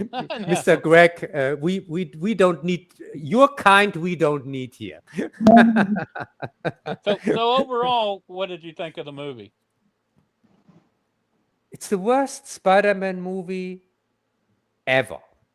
Really? It's so bad because of the damage it does to the characters. And the problem with this one is you think that he's now fighting his comic book villains. Why do people think that? Because they see it in the trailer. They see the trailer montage where he is fighting 5 of his normal Spider-Man villains from the comic books. But this montage you see in the trailer is the montage the movie begins with. And you see these guys never again. The only guys he's fighting are possessed from Jean Grey. So he's fighting Scorpion, for example, for 20 seconds or half a minute, but it's not Scorpion. He's possessed from Jean Grey, and that's the only guy he's fighting from his villains. Yeah, so he's always fighting the same opponent who's possessing people. He's fighting against. He's also murdering innocent people. He's fighting against the Hulk possessed by Jean Grey. He's fighting against Punisher possessed by Jean Grey. So in one scene, so he never fights. The only scenes where he fights his villains from the comic books are the one from the trailer. I mean, the trailer, I mean, complete. You see in the trailer the complete scenes. It's the same trick like they pulled with Madame Web. Can you remember the Madame Web trailer?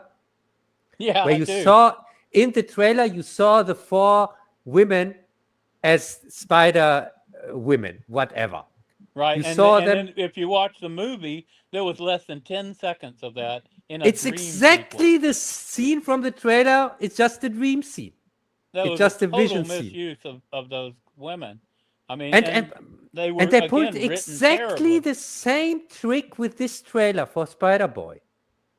Because all the villains you see in the trailer, this is the montage from the movie. You see And in the yet they get trailer rewarded with it, because people go to see it. They with they 2 buy the billion. trailer. When he fights the hand is possessed by Jean Grey, all of them. Okay, so what more do you got to say? We're about ready to start on Doctor Who. Yeah, Yay. yeah. Yeah, the only thing I got to say is this movie sucks. It's the worst Spider-Boy ever. I hate this new Spider-Boy with it. And this makes, of course, 2 or 3 billion. It's the most successful movie of all times. And as usual, people are just stupid. They're eating this shit up. And I'm just pissed on that.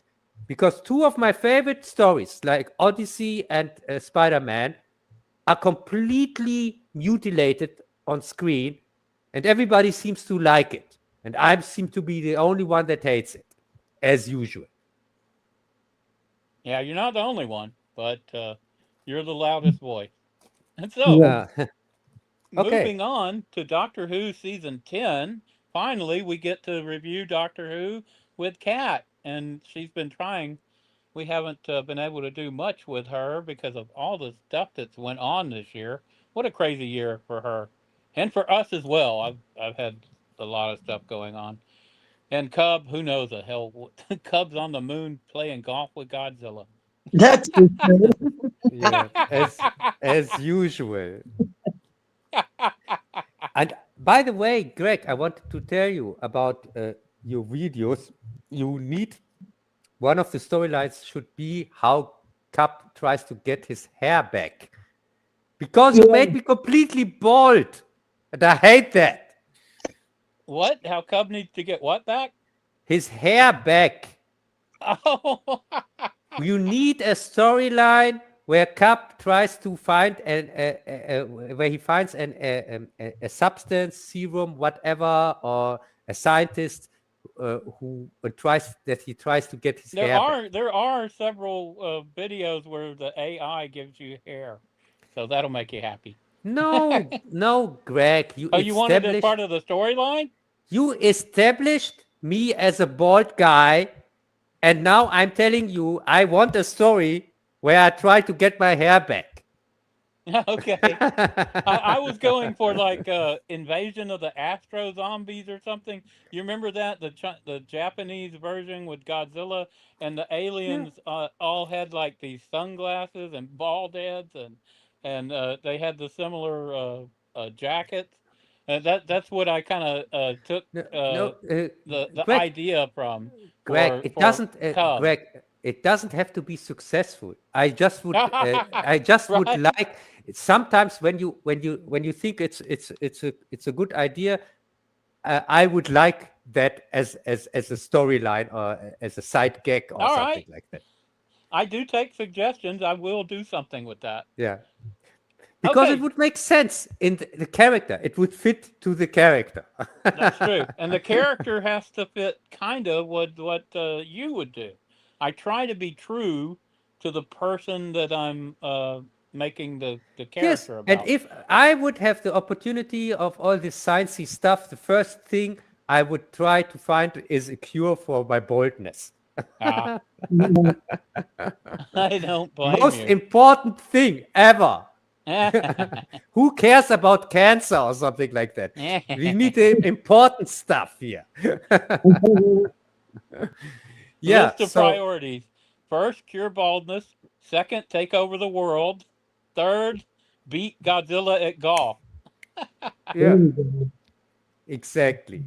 So Cub yeah, almost beat him.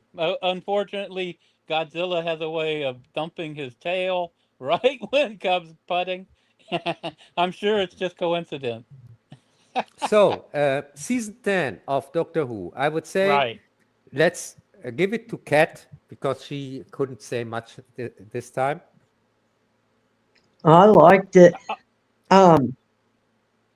We see more about the Time Lords in this. I think, am I right or wrong?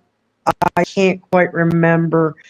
But the three doctors, isn't that the first time we see Omega? Yes, Yeah. exactly. Yeah. I was so surprised because I only knew Omega from the stupid new gay Who. Really? Yeah, I never saw Omega because I haven't seen the old Doctor Who till then. And this is the first time he appears in New Who. He appears in one of the later here with the black gay doctor. That's why. Can you remember, Greg? Oh, I haven't seen these later ones. I Yeah, refuse to watch them. They and suck. he Anything after the fourth Doctor, I refuse to watch. I tried watching a little here and there, but I can't tell you anything about any plot lines. I hated them all. Yeah, and I was so glad that I saw the proper version of Omega. First time ever. And of course, we had the original Doctor, but he was already suffering from illnesses, so they had to keep him like on the video screen, Yeah, and he died like a year or two after this came out. yeah, he appeared directly from his living room into space. Yeah, He, something like yeah, that. yeah, he Yeah. was floating in space clearly in his living room, sitting in his living room, and he was just reading the lines from somewhere. You could really see how he had the lines in front of him or something like that, and then he looked to the side or something like that to read his lines and uh, and saying his stuff. It was But good seeing him again, though. I mean, it's like we've Yeah. been through a journey with these guys, and I was happy to see him, even though he's one of my least favorite Doctors, certainly the least favorite of the first four. But I liked him, and they of course had the Doctor Who 2 and 3 arguing and bickering with each other because that's what they probably would do. It's like getting a couple of cubs together. Yeah, they're going to argue the whole time. but there are no couple of cups out there. There's just one cup. I'm the old. I'm like American Chavez. Well, I'm there's the. there's Cub the I'm the Merciless, no. and then I'm there's the Moon Cub. no. There's at least two cubs in my reality. I'm the only being in all universes that exists only in one universe. Like America Chavez. Can you remember America Chavez? Here from the wannabe Captain America rip off from Doctor Strange, mom. I do remember that. From Yeah. the second Doctor Strange, yeah. And she was something special because from everybody there were more versions, alternative versions, but she's unique for reasons because the writer decided so. There's only one America Chavez. That's true. And so With Omega, he's for people who aren't familiar with the episode, he's trapped in a black hole, and the Time Lords are in trouble because they've been getting all the ability to travel through time, and their energy apparently is all tied into this black hole that Omega's been providing with it. And at the end of the episode, he's stuck there, and they get a recharge of their batteries. And the Doctor, they're so happy with him, they finally get the doohickey that lets him have his freedom again. So we'll get to see him romping.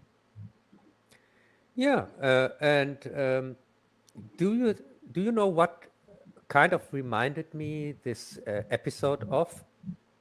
You talked about Green Lantern, Yeah.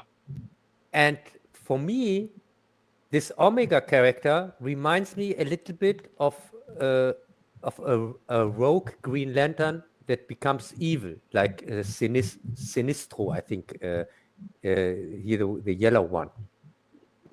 From the Green I Lantern. could see that. Yeah, Because he was kind of a good guy, but he was trapped so long, and it twisted him. Like the stories of the genies or jinns, who they'll give you a wish, but if they've been in there too long, they might come out really pissed off and evil, and then you're screwed. Yeah, and it really reminded me a little bit of that. I had to really think about the Green Lantern Corps and what happens when one of them, with this ultimate power, because the power of them is also because they have no fear. They are kind of fearless. But if you go into fear with the yellow with the yellow lantern or yellow color, that is when you go use the fear as the source of your power, and then you become a villain. And so with Omega, it was for me kind of something similar, because I think he wanted the ultimate power or something like that, the ultimate control, like somebody who is fearing losing control, like the Green Lanterns. So yeah, I really liked that episode, I have to say. What you want to move on to the second episode, Carnival of Monsters? Yeah, Kat, can you remember anything from the second episode? Well, just that they go back in time. Crap, refresh my mind there. It's where they're on that like British cargo ship from Oh, 1926, but it's What- really inside of some Greg. kind of a machine. Go ahead, Kat. Greg, I would say we start every review of these episodes that I read my description of it, because you are not able to read them, and so it is a kind of reminder for you also what the episode is about. Let's do that. So Carnival of let's Monsters. let's assign Cub some frickin' work. Do Yeah. that every time. So Carnival of Monsters. That would have helped Kat. You know. Yeah, already. that's You why I should be bring doing it this. up. That's why I bring it up. So Carnival of Monsters, the Doctor is trapped in a Miniskop 1926. That's what I wrote there.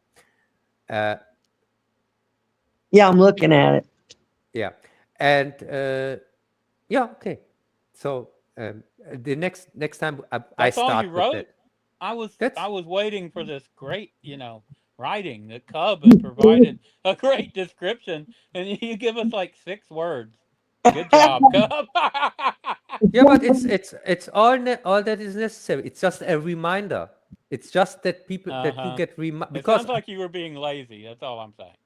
no, it was much longer in the German version. It was much longer, and I shortened it so We're as always much. getting cheated. All the English versions are always shorter because you're cheating us of the good stuff. No, because Yes. Yeah. it was so much. I got you with your own Yeah. stuff. Okay, Yeah. so let's see what Kat has to say. Did it refresh your memory, or do you want to? It's called they're trapped in a Miniskop, right? And this 1926 freighter keeps reliving the time. So go ahead, Kat. What did you think of it? I liked it. It was a pretty original idea, I thought. I was just blown away when they finally showed that they're in that machine. And everything kept repeating over and over and over. I was like, wow. So yeah, it was pretty cool. I liked it. And they had that monster. There was like a sea monster that kept coming up there. Right, and the sea monsters got loose and started chasing them through the machine. Yeah. and the machine. At the same time, this thing is so British because where else would you get like these carnival type people? This is something I've never experienced in my life. Is these carnies? The best you could compare it to, I guess, would be like a traveling show or something. Yeah. And you've got these monsters working through, but you also have these British type bureaucrats who are arguing over letting them in or out. And the whole thing was so British, I couldn't believe it. You know what Oh, I mean? It's like, Yes, and they were worried about contamination and things like that.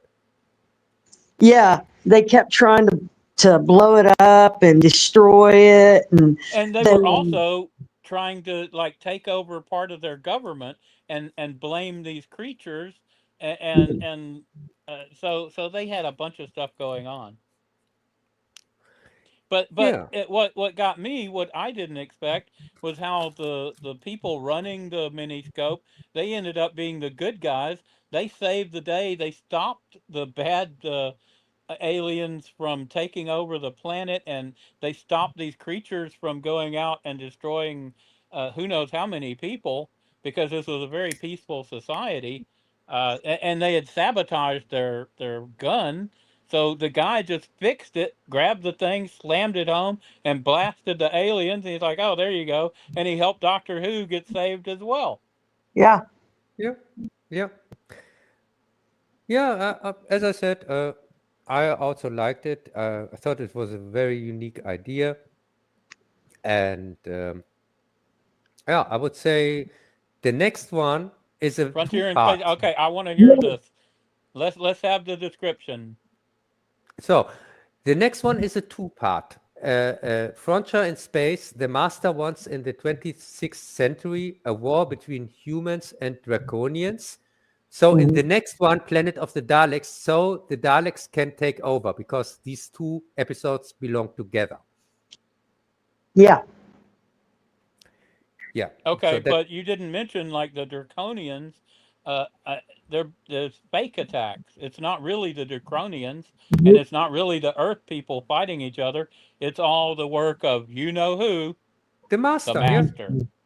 Yeah, it's all the Master. And I think, is this the last time the Master appears at all? No. No. No. You're wrong again, Cub. Wrong Yeah. again. The Cat master caught you. appears all the way through Doctor Who. Yeah, Wrong wait a again. second. Classic No, animal. no, I'm right. This is the last time with the Master. There is no other Master episode, not in my description. I could have swore I've seen him in the Tom Baker episodes. Yeah, it's the last time with this Master, with this Right. actor. Well, it is the last time for this actor playing Yeah. the Master, but it's not the last time of the Master. So No, you it's were incorrect, Cub. no, that's what I meant. I meant Nomad would sterilize you. You're wrong. It I is meant the last the time this actor. actor played the Yeah, Master. You're right about that. because I But that's think only technically correct, Cub. Only technically. And because I sadly, think do you know why he didn't come back? because he Went to died he or went not. to Turkey, and he was doing a shoot there, and he was being driven by like a limousine service, and him and two of the technicians went off the side of a mountain and died like that. Damn, that's fucked up. That's Yes, a I knew. horrible. I knew that he had an accident or something like that, and that's the reason why this was the last time that he appeared. But I Yeah. didn't know exactly what happened. Well, there you go. So it was the last appearance of this actor as the Master. I But think Cat his was name correct. is. It's not the last time the Master would show up. I think his name is Delgado or something like that. I think so. That sounds right. Yeah. If I So remember reading about him and John Pertwee were good friends. Yeah. Yeah. Apparently, that's one of the reasons John ended up stopping after season 11. Yeah. and also he was close with the girl who played Joe.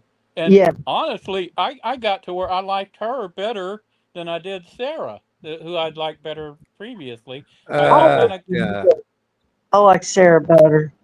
We what's have to that? bring up Sarah Jane Smith problem because I really can't warm to her at all. Really. Yeah, just because she is so um, Kind of she abrasive towards the doctor. constantly she gets in trouble and she seems not to have any kind of arc or something like that. She always seems to make the most stupidest decisions for reasons. I Uh, thought she was weak at the beginning of the season, and I thought she really grew through the season. Yeah. And I think she worked a lot better with Tom Baker, the fourth Doctor. Those Agreed. two had a better chemistry. I think there was something. The third Doctor, he had mentioned how much he missed her. So I think they just couldn't gel together. And Right. yeah, yeah, they were pushing her as a different type with more agency and stuff, but she couldn't do it well at the beginning.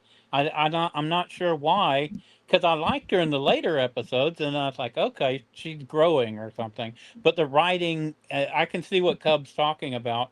They wanted to make it kind of an antagonistic thing because Joe and the Doctor were so close, and it was like they had almost an unspoken language. yeah, and also, Greg, did you recognize constantly bringing up this women's rights issues Yeah, whatsoever I did notice that, in the most inappropriate times?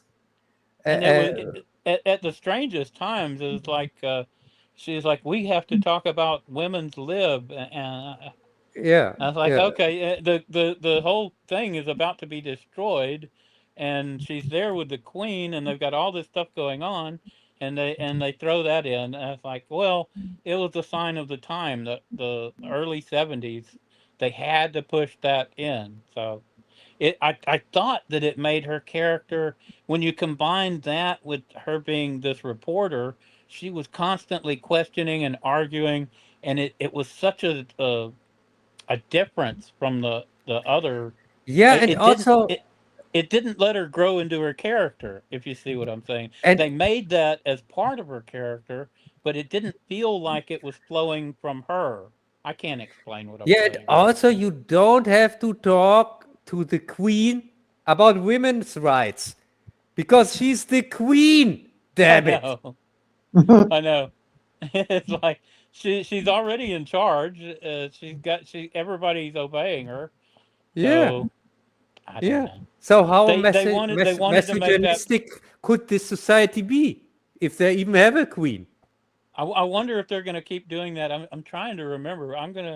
It'll be interesting to see how she grows. But I thought she went on a developmental arc and got better right near the end. As maybe it was just her and the third Doctor couldn't gel Yeah, yeah. because I'm he looking. he I think that's what it was too. Yeah, and he said he was kind of melancholy because of the death of his friend, and then and, Joe and Greg, leaving. and Greg, the really curious thing about that I say I can't warm up with Sarah Jane Smith. I have seen her show here, the Sarah Jane Smith show. Yeah, I've seen like a couple episodes. I have seen them all. I have seen both seasons, and also her appearance with the big crossover here with She has a Tennant, I show. think. What? Yeah. Yes, Sarah Jane Smith is called Sarah Jane Smith, and I'm a fan of of this show. Even I Is have it seen. is it her as the character, or is it the actress? No, Like a she is podcast. Sarah Jane Smith, and it's a kids show. Yep. She has adventures with kids like the Doctor. She's kind of Oh, like the Doctor, but of course she's not a Time Lord. But she has some stuff And she does Uh, it with kids. You probably found that heartwarming, huh, Cub? and she does it with kids. But the thing is, she I really liked her show because she's not the Doctor also has guest appearances there sometimes. I think 2 times, and she has also a crossover with the final. So when did they make that show? Is it back, recent or? yeah, recent. They made it back then when the second of the new doctors of the new Who, the second Doctor, the second one was I Tennant. don't know. Tennant was the second one, or not? I didn't watch a lot of that. Yeah. So the first one was just 1 season in New Who, and then Tennant had, I think, 3 seasons. And well, that's interesting. And with Tennant, there was the crossover with Sarah Jane Smith, because he meets Sarah Jane Smith again, and this kind of kick starts that she has again adventures, not with the Doctor, but on her own with these kids. Right. And it's really entertaining. Of course, it's kids stuff, but if you see it from the lens of a child, if you can put yourself into the shoes. So watching the series made you mad at the original Sarah? No, I really liked her as a character before I even knew her. And now I'm meeting her, the same actress with her first appearances in season 10 and 11. And I can't stand her. But she already grew on me, if you understand what I mean. Yeah, I understand. I was disappointed in her early work here because I already liked her as well, but I haven't seen these in a long time, if ever. And now I'm watching it thoroughly and I'm analyzing. So I saw some flaws. What did you think about her, Kat? You've got a different perspective. You talking about Sarah Jane? Our first year or two. I always liked her, but you're right. And with the third Doctor, they really didn't have the chemistry, as you said, like from Tom Baker. I think as a character, she got better in the 12th season. Yeah, and by the way, Sarah Jane Smith had the same fate with like the Master, like this Master actor, because it was a successful kids programming, her show, the Sarah Jane Smith Adventures, it was called, and it had, I think, 2 or 3 seasons, and the reason it got cancelled was her death, because she suddenly died. And that's why they didn't make another season. Oh, that's sad. Yeah, and as I said, I watched it back then, and I really liked it. I thought, oh my God, it's so cool. More Doctor Who, because it was really Doctor Who, and because she didn't pretend to be the Doctor or something like that. She was just the assistant, a former assistant of the Doctor. And she used her knowledge from her adventures from back then for her new adventures with these kids. Oh, well, maybe we'll have to review some of that. It was it was so cool, great, because they constantly try to make a new Doctor.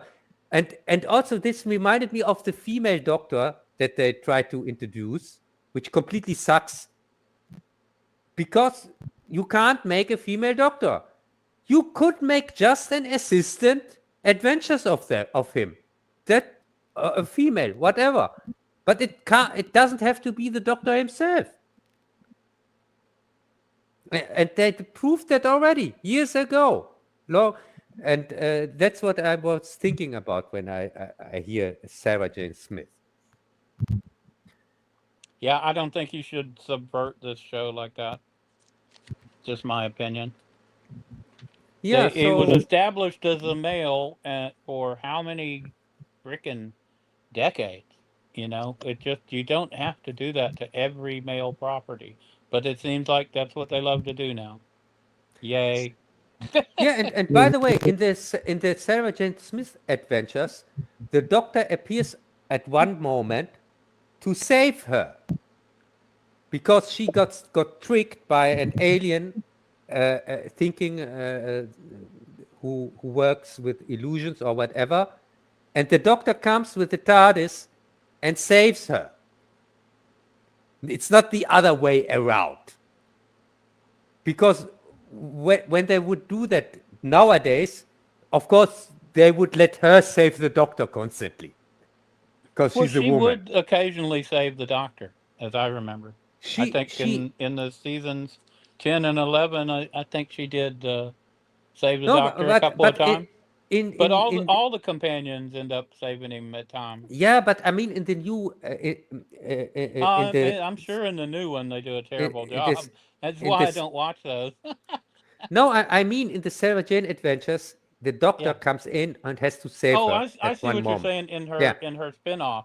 yeah, and she is and when she comes over to the Doctor Who show in the final, she's part of a huge resistant group. She and also the kids, and has a small guest appearance there, because the whole planet has to work together to save the Doctor, and she's just a part of that. She's not the one that saves him at the end. She's just a part of. Okay, well, to get back to what we're talking about, Frontier in Space and Planet of the Daleks, of course, we've got the Master, and he's moving the Doctor and Sarah along, like in a planet, a prison spaceship. And then when they get to Planet of the Daleks, to me, that almost seemed like a commando adventure raid. It was a different kind of Doctor Who. You know what I mean? You've got the 10,000 hidden Daleks, and they end up knocking them out at the end, like I don't know, like the end of one of the Guns of Navarone or something. Yeah, something like that. But my memory of this episode is fragmental only, because it's so long ago that I saw it. It's 4 months ago. You don't watch these things before the stream? You order us to do it, and then I you don't watched it for the It's typical. stream Typical. 2 months. No, this was the on the watch list for the stream 2 months ago, if you can remember, season 10. Uh-huh. That sounds like an excuse. And I watched it 2 We don't months. allow excuses in Texas. And I watched it back then directly after the one before that. And so it's I'll get out my violin and start playing. it's 4 months ago that I saw it. and I made 20 You're reviews. supposed to be in between. German. What about German efficiency? It's sad. Just today I prepared a Godzilla review, Greg. Okay. Well, I'm proud of you. And I'm You talking and Godzilla are buddies, so that and doesn't I'm surprise talking me. about the original Godzilla, not the stupid American one. So Well, that's good. That's good for you. You should work harder. yeah. So On to the next one. The next one is the Green Death. I like this one. So Yeah, that's where- I have written a supercomputer makes indestructible worms. So it plays on Earth. When I don't write that it's on another planet or something like that, then this takes place on Earth. It where takes place in Wales, which a part of the United Kingdom. which is technically on Earth. right, Yeah. that's true. Kind of. It's not the real world. It's the stupid island. And it's true. It does have a AI supercomputer, a really weird British version, and it's got the giant maggots. It's got the people get green on them. Let's hear what Kat has to think about this one. I really like this one. There's this oil company, and they're drilling down this mine, and there's people going down there and getting bitten or whatever, and they turn green, which was really cool. And they were trying to figure out what's causing all this, and then when they figured out that there's these maggot-like creatures down in the mines that are doing this and making people sick and die, then they try to find a way to eradicate them. And they ended up, there's this scientist guy, can't remember his name, sorry. And he's trying to figure out ways to feed the world, because he's projecting food will become scarce in the future. Is that the guy that that Joe ends up falling in love with and Yep. leaving? Yeah. Yes, she Okay. leaves the doctor. Yeah. Did you know that that was actually her boyfriend or partner or whatever that they brought in for that episode? No, I did not, but you know that actually makes sense because they had a really good chemistry. They really did. Mm-hmm. Yeah. No wonder that was like really believable. Like, oh wow, yeah, they really do love each other. That's sweet. There you go. Thanks for that information. Yeah, it changes it when you know stuff like that, you know? Yeah, really does. What'd you think, Kevin? Well, they were you had an evil some kind of company dumping that green stuff down the shaft, and of course they had Yeah. to deal with the Welsh, and I liked it. I thought I hated seeing Joe go because I'd really I got to like her. You know, she moved up the list. So Yes. overall, yeah, it was a good episode. Yeah. Sadly, Joe is gone now, and so in the first episode of season 11, the Time Warrior introduction, Sarah Jane Smith. The Doctor prevents an alien warrior to change medieval Earth history. And the alien warrior, by the way, Greg, this is the first time I see his race in the original. Sontar. Yeah, Yeah, Sontarian. yeah, because I know them only from New Who, from New Who, and I like them in New Who. I thought they were very interesting, and so this was the first time I saw them in original Who. Yeah, and we learned that that little round thing at the back of their neck is their weakness. Mm-hmm. I thought it was really something that that Archer at the very end of the episode when the Sontarians actually gonna head off and meet up with the space fleet, that Archer puts an arrow right through that little hole. Yeah, of course. And of course, they have scientists who are disappearing into the past. You have the battle between the castles, and Yeah, they get drawn back into that. Irongren is getting like early rifles, but all that gets destroyed. yeah. All in all, a good episode. It was kind of fun. Yeah, I liked it. Yeah, it Especially was. that we got introduced to this new alien race, which I knew from New Who, but New Who I don't count anymore. I know this is all shit and fake and woke and gay stuff. So this is the only real Who that we are talking about. And of course, the next episode is the famous invasion of the dinosaurs / end of Oak Street. Yeah, it's Because end they of do Oak Street. right? It's even this is kind of the explanation for Oak Street. If you don't know why in Oak Street these things are happening, these time shifts and so on, you just watch Invasion of the Dinosaurs. There you have the mad scientists who are working on that.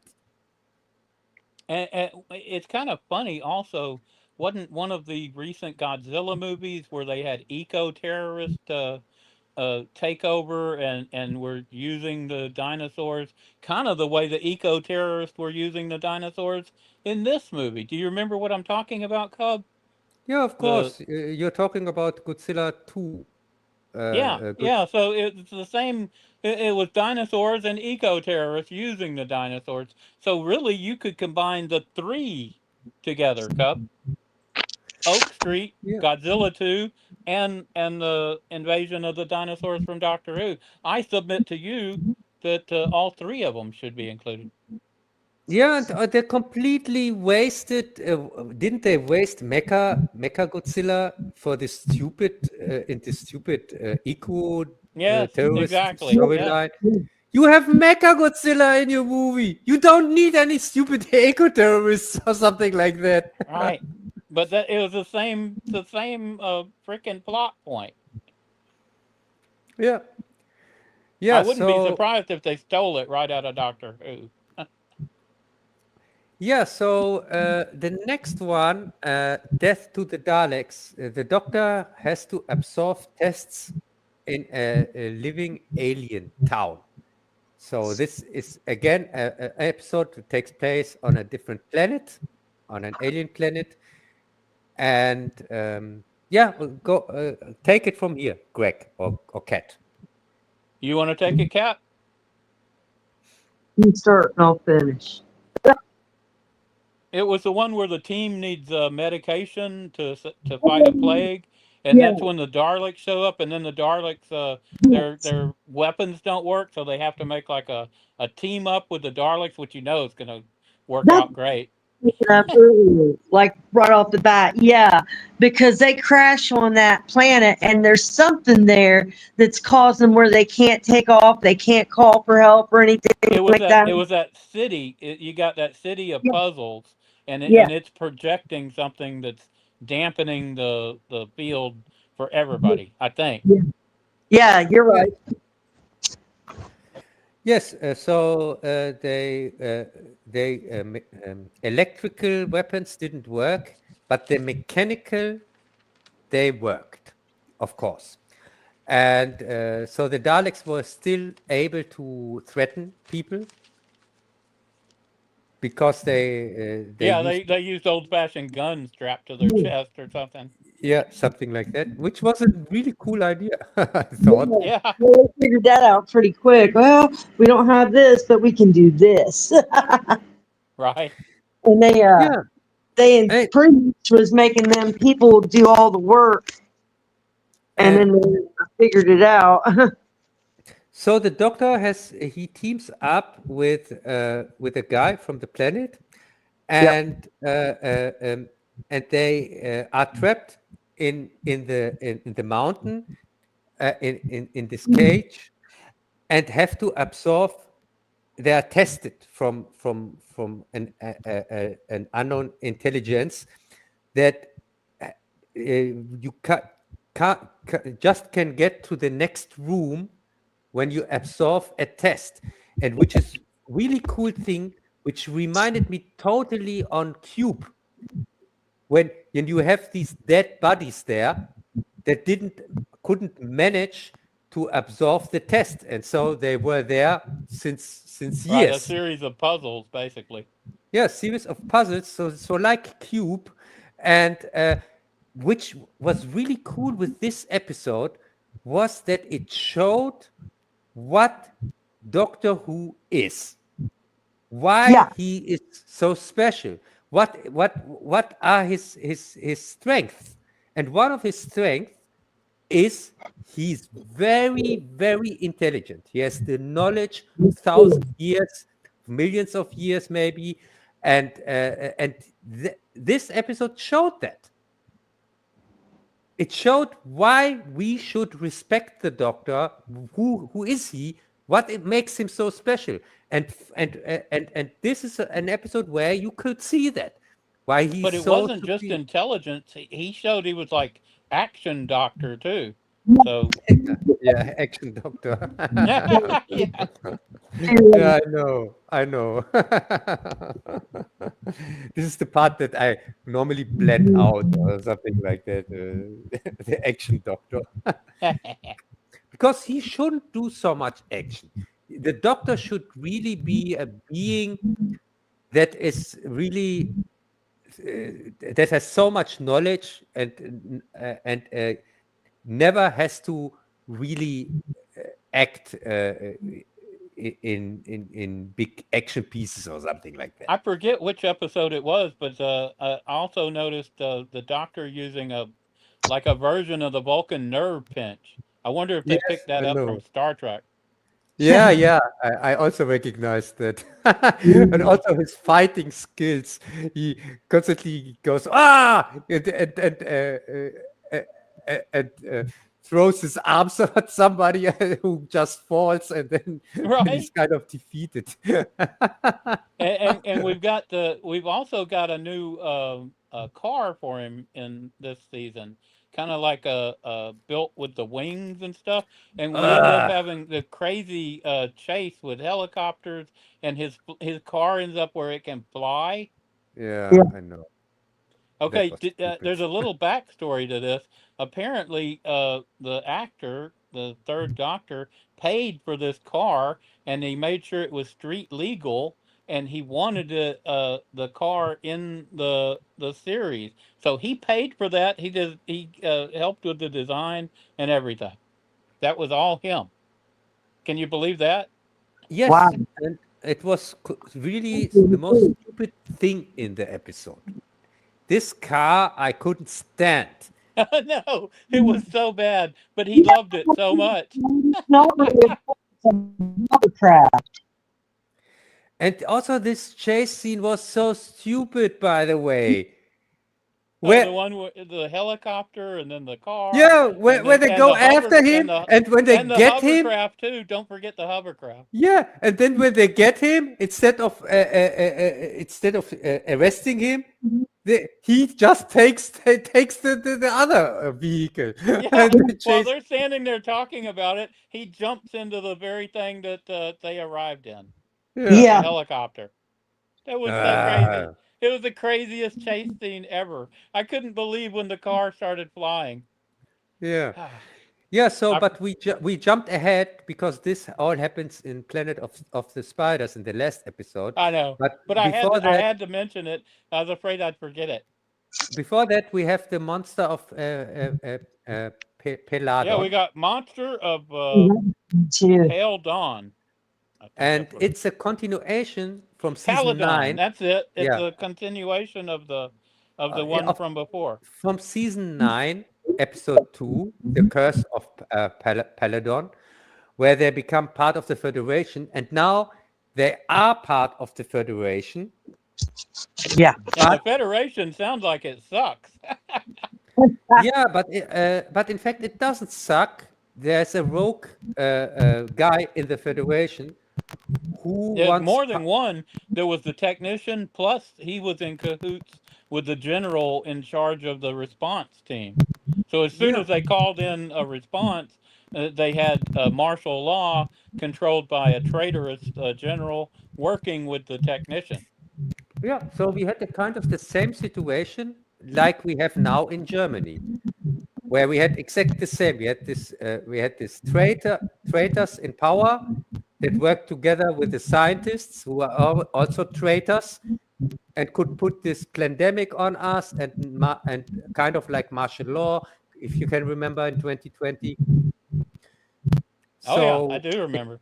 Yeah, Plus, and yeah, it's, they've destroyed your economy. They've also destroyed your energy, they're and not still only that, doing it. They're still doing it, Greg. You are Germany is digging out and using the worst coal in the whole world, and it's killing the environment. I'm thinking about suing Germany myself for all the economic and ecological damage your country's doing.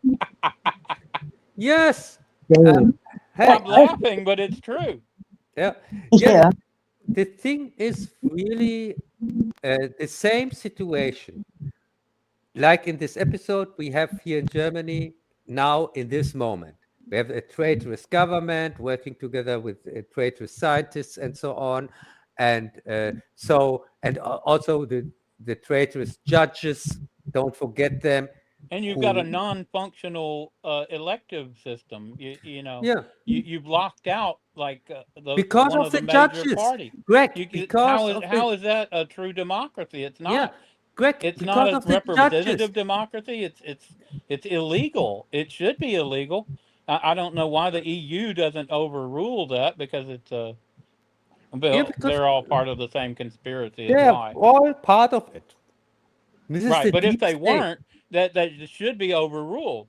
But Yeah, it's not. but Greg, this is the deep state that people talk about. This is it. Because you have, for example, when you have central figures like judges that are traitors, of course, people can break the law, like the election laws and so on and so on. But when it comes to the judge says everything is okay. So Yeah, we know how that is. yeah, and that's the deep state. That is how the deep state works. It's you don't need everybody as on board. You just need special figures, like you need this scientist, you need this judge, and you need this politician, and these three can do harm together because everybody backs the other one. The politician backs the judge, and the scientist, and of course the judge backs the politician when somebody is suing, saying you are breaking the law. That's how corruption works. This is how corruption works. That's exactly, yeah. And this is what we have now in this moment in Germany, and it sucks, I can tell you. Yeah, I feel for you, man. Yeah, so, okay, let's go back to Monster of Peladon. What is up with this monster, Greg? Or Cat? The doctor and the monster actually know each other from the episodes back in season 9. Yeah, from episode 2 in season 9, Curse of Peladon. They became friends. So they bring in the Ice Warriors again, led by that. But before that, the miners are constantly being tricked and killed by this technician projecting, an image of one of their gods, who I thought it was really sucky that the doctor brought that god in, and he got killed at the end of the episode, really for no reason at all. The doctor shouldn't have brought him in to that. And there were other parts. Remember where the doctor mentions that the armory is controlled from the communication center, right in front of the people who just tried to break into the armory? How is that, being intelligent? There are things that happen that, obviously, I guess it had to move the plot along. Oh no, we lost Kat, and she waited so long. No, she's Yeah, back she's again. back. Yay. Yeah. Okay, so Yeah, but the thing go is, ahead, Kat. What did you think about it? I liked it. It wasn't one of my favorite ones, but I did like it. the thing is with these 6-part episodes, they have to stretch them to get 6 episodes. Sometimes I have the feeling these 6-part episodes are in fact just 4-part episodes that get stretched with I bet stupid you're right. plot. You can kind of see it if you look, huh? Yeah. And this was in this episode, it felt you really felt it, because some decisions were just stupid. They were just acting stupid to generate plot sometimes. Yeah, I noticed that. Yeah. So, but of course, with the last episode, we didn't get that. The last episode was really kind of a highlight with the spiders. Oh, I love We got Planet of the Spiders. Planet of the Spiders. Last episode with John Pertwee, regeneration into the 4th Doctor, the famous one, Tom Baker. So, yeah, what's up with these spiders? Can anybody tell me? it goes back to that episode in season 10 when Joe leaves. Let me find it real quick.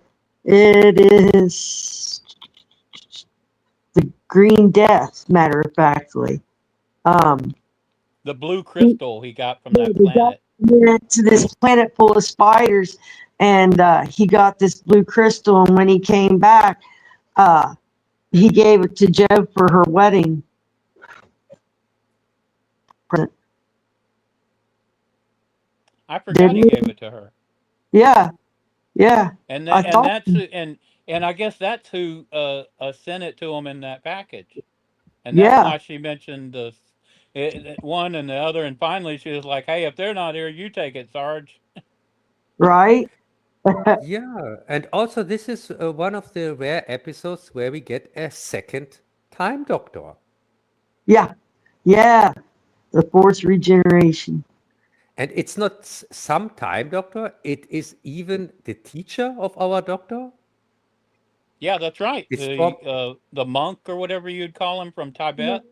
Yeah, the former teacher from our Doctor. And also, this was... I think they put him there so that they could kind of explain the regeneration a little better to their audience. Yeah, maybe. Because it seemed like that the Doctor knew that his time has come. Yeah. And Yeah. and the whole time he kind of knew it, and was... Yeah, you could see it in his face. I Yeah. also think the actor was reacting to the death of his friend and the loss of his companion that he had. I think he was ready to let it go, and I think he let that show in his face because I hadn't seen that previously. He was tired. He was like, "I'm done with this." It was written on his face. Yes, it really it was Yeah. really touching to see that. I and the big final with the spider. For Yeah, me, the great one or whatever they called it, where he went in there. the great one. And of course, It- all the spiders ended up dying. it- So it- yay! it kind of made sense how the great one got destroyed. And the Doctor also, it made total sense that when something has endless power, that then it self-destructs, kind of something like that. I'm totally cool with that resolution. But of course, this being would have become even bigger or more powerful than Doctor Who or the Doctor. And so he knew that this would be his end, facing this kind of threat. Yeah. Yeah, I really thought this was a worthy final, or not? Yeah, it was good. It was a good episode, a good ending for our third Doctor, and of course, we're starting up with the fourth Doctor on the next one, so that'll be cool. Yes, and the next one,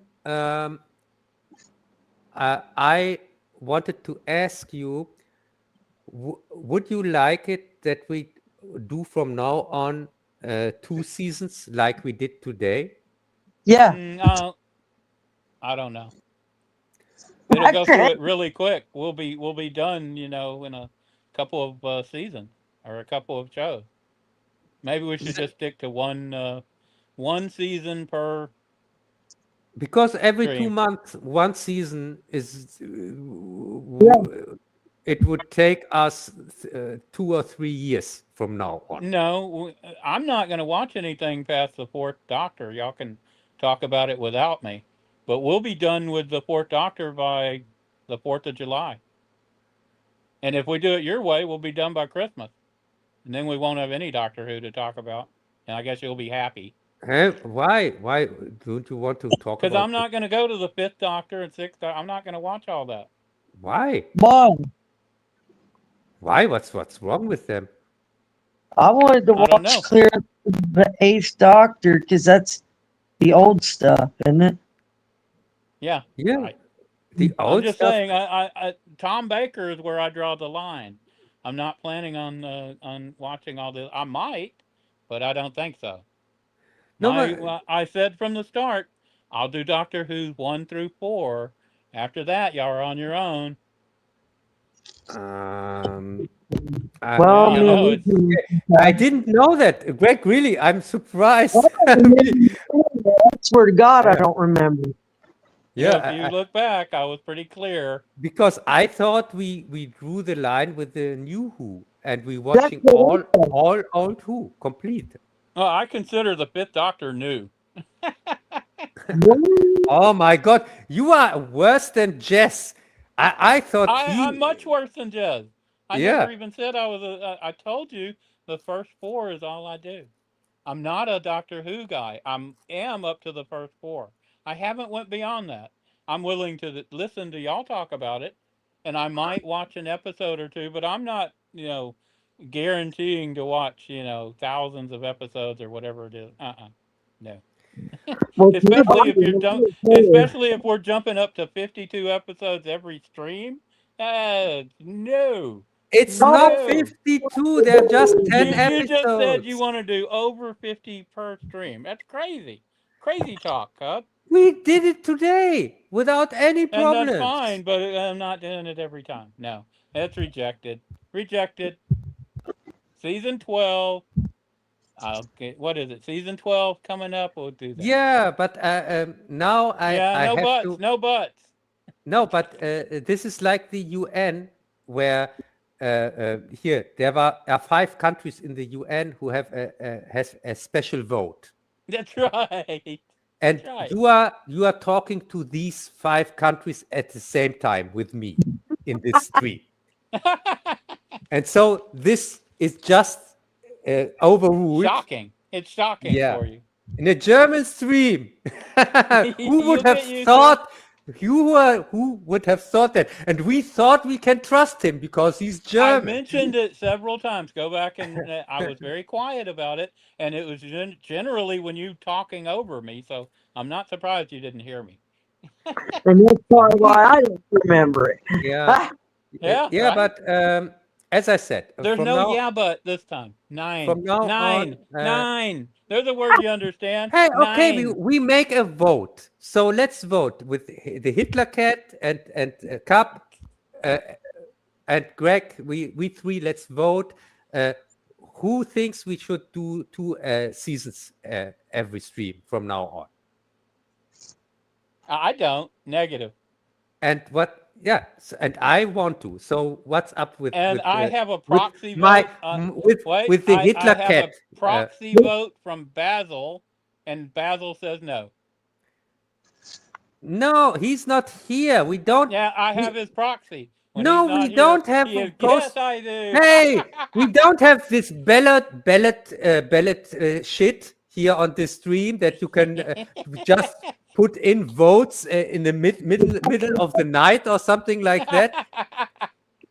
You can. This shit stays in your stupid country, Greg. Here we have the votes only from the people who are actually here. So Well, we haven't heard. Cat So might the- abstain. If the Cat most abstains, important then it's Cat 1 to 1. is now. Cat, now everything depends on you. What do you want me to vote for? I want us that we from now on do it like we did Yeah, today. we can do 2 seasons. Two seasons. I don't mind. I don't mind doing 2 seasons at all. Oh, okay. So this is a yes or not, Greg? I'm not gonna do 2. I'll do 1. So y'all can talk about the second one, but I'll just sit here and drink beer.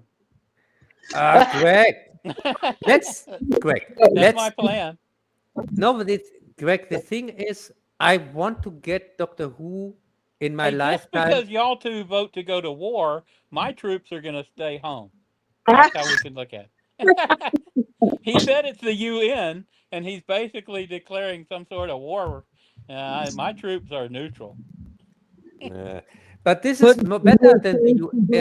Look, You in just the don't like U. hearing no. No, you have Greg, never heard in no the in your life. UN, the US is one of the countries that has a special vote that can overrule everything. But Germany has no vote at all. And in this stream, it's the exact opposite. Here, only Germany has a vote. You can put it on the schedule, but you can't make me watch it. I've already seen most of these. That's Ah, true. So okay. I can talk about them, but yeah, I would prefer to stretch it out over the next few streams. There's only Okay, like what 5 seasons of Tom Baker, 7 so seasons. There's so seven we'll be seasons done. with Tom Baker. We can't, when we do two seasons every stream, we can't finish him this year. We would finish him in 8 February. months. Heck yeah. No, not in What happened to Cat? February. You In cut Cat April. out because she was going to vote against you.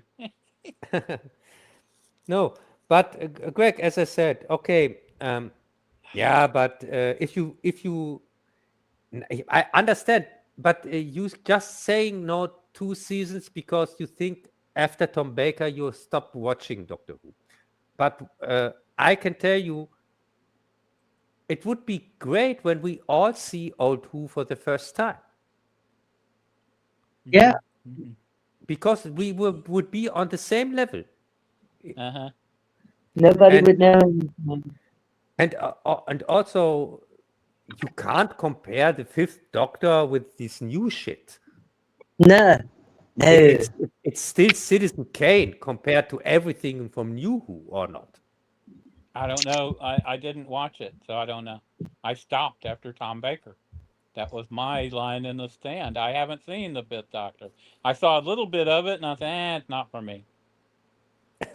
Oh, wow. Yeah, I know, shocking. Yeah, it's really. And I haven't seen any of the stuff after it because I heard bad things.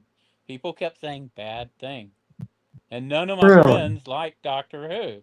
So, as you know, in part of my life, that's where I drew the line. Yeah, but Greg, put yourself into my shoes. I have now seen everything Doctor Who, all the new Who stuff, and now I'm Okay. catching up with the old stuff. And so, if I would stop with Tom Baker after Tom Baker, I wouldn't have seen it completely, just because I refuse to Yeah, watch. but you're a completist. You go crazy watching hundreds of episodes of shows that are terrible. I've seen you do it. It could easily be a trap, and this is all bad stuff. You've made me watch so much bad stuff over the last 7 years. I know. Yes, you And have. I You enjoyed have. every second of it. You're drawing me into some kind of trap. I know you. Whenever a Greg, German starts talking sweetly about stuff, it's like, oh my God. I already know what's gonna happen. Greg, I'm not getting in the van. I am not getting in the van. I'm Greg. I have a compromise. Let's do for next stream 1 season as usual, season 12, Okay. but next stream, when we hopefully all together in the stream, we ask the others who aren't here what they think if we would do 2 seasons every stream. And also when they see that I'm making these lists of the episodes and also a description, that it's really easy to review them. Okay, so we'll do season 12 on Halloween, and then we'll do 2 of them for the end of the year. Okay, at the end of the year, we could do 2 again. We just did 2 this time. Yeah, Okay. okay. No problem. Okay, let's do that. Because the next stream we have exactly on Halloween, on October 31st. Wow, that's cool. It's really a Halloween stream. Yeah, This finally, is a true one. Yeah, this is a true one. And I can I think also... our first one, like 7 years ago, was a Halloween stream too. And I keep Yeah. calling it because it's the end of October, but I always call it Halloween and then end of the year. Sometimes that's on Christmas. Sometimes it's on New Year's. Yeah, and I can already give you the list of the movies we are going to review, hopefully. There are, Okay. again, just 5 movies like this time, not so many. And That it's, helps because we're it's, both having trouble seeing yeah, stuff. yeah. So it's Cliffhanger. Did you know they made a Cliffhanger remake? The Sylvester Stallone movie. Oh, They is made, it? Oh, where he was climbing. I remember yes, this and barely. this is a continuation. This is kind That of was like 30 years ago or something, wasn't Yeah, it? it's a continuation remake/remake. Oh wow. Okay. Yeah, Cliffhanger. What else you got? yeah, and also Coyote versus Acme. Oh, that should be Coyote, good. Whoa, Coyote yeah, versus Acme. That looks yeah, fun. That looks yeah, I fun. want to see that too. yeah. Also, the new Resident Evil. Resident Okay. Evil. Cool. I'll check it out. Also, the new Street Fighter, Oh Street wow. Fighter. A and classic. at last, the new DC movie Clayface. Okay. Hmm. I know And that's nothing it. about that character. Me too. It's just on the list because probably people are curious because it's the newest DC movie. Well, that sounds And like a good lineup. And we got yeah, season 12 of Doctor Who. Don't Yeah. try to season make 12 us a of new Doctor Who. AI version for a I'm, little I'm go- video and thumbnail for it coming yeah, up. I'm going to going to send you the list on Discord as usual in the next days, probably tomorrow or something like that. And then you have already the list for in 2 months. All right. And yeah, and so we kind of finished with this Yeah, we stream. have. We made it through. We made it through. We Yeah. made it. We survived it. Yes, it's true. I can't believe it. I'm And telling you. but next time, I really would like at least to mention OdysShe and SpiderBoy, if you have catched up on it. Yeah, if we Because get a chance to watch it, we'll talk about it. And maybe yeah, Mike or Basil have seen them. Maybe they can talk about them with you. yeah, Maybe because they'll be here. You never know. in 2 months they are going to be on streaming or not. I hope so. Yeah. I'll be here. Yeah, If they hit streaming, it'll be a lot easier for us to watch. yeah, and because we really should, just that you see what I mean. And as I said, I made already a review on it. I think you have watched it or not. My last SpiderBoy video. No, if I'd thought about it, I could have just watched that. It would have been easier. That's a good Yeah, idea. Spider. We're it's going to called- have to put that in our bag of tricks, huh, Kat? Yeah, Right. it's called Cup versus Spider. Cup versus SpiderBoy. Brand new special. 2026. That's the name of the review. And there I'm talking also about Spider Noir, by the way. Talking about Spider Noir and about the new SpiderBoy. Okay, so thanks for joining. I hope next time we have our regulars here, the other ones here, Basil and Mike. And we can't rate today. We can't give any rating for the movies because we don't have our rating system here. And I don't trust. And I don't trust this stupid thumbs up and down and this stupid shit. If there are no Without Basil and his complex system. dragon swords or something like that, I need a real true rating. I don't want this fancy stuff. I want swords and battle swords and things like that. I Yeah. still don't know whether having the sword up or down is good or bad. Sometimes it's good, sometimes it's bad. That's why we need Basil. We can't do anything without him because we can't. Nobody understands the rating system. Right. He's the Confusing. inventor. He's the inventor of it, and so there's no Good true stream, rating. everybody. Most definitely. It's really good. Yeah, thanks for listening. And the next one is on Halloween Eve. On Halloween On Halloween itself. itself. Heck yeah. So, bye. Good night, everybody.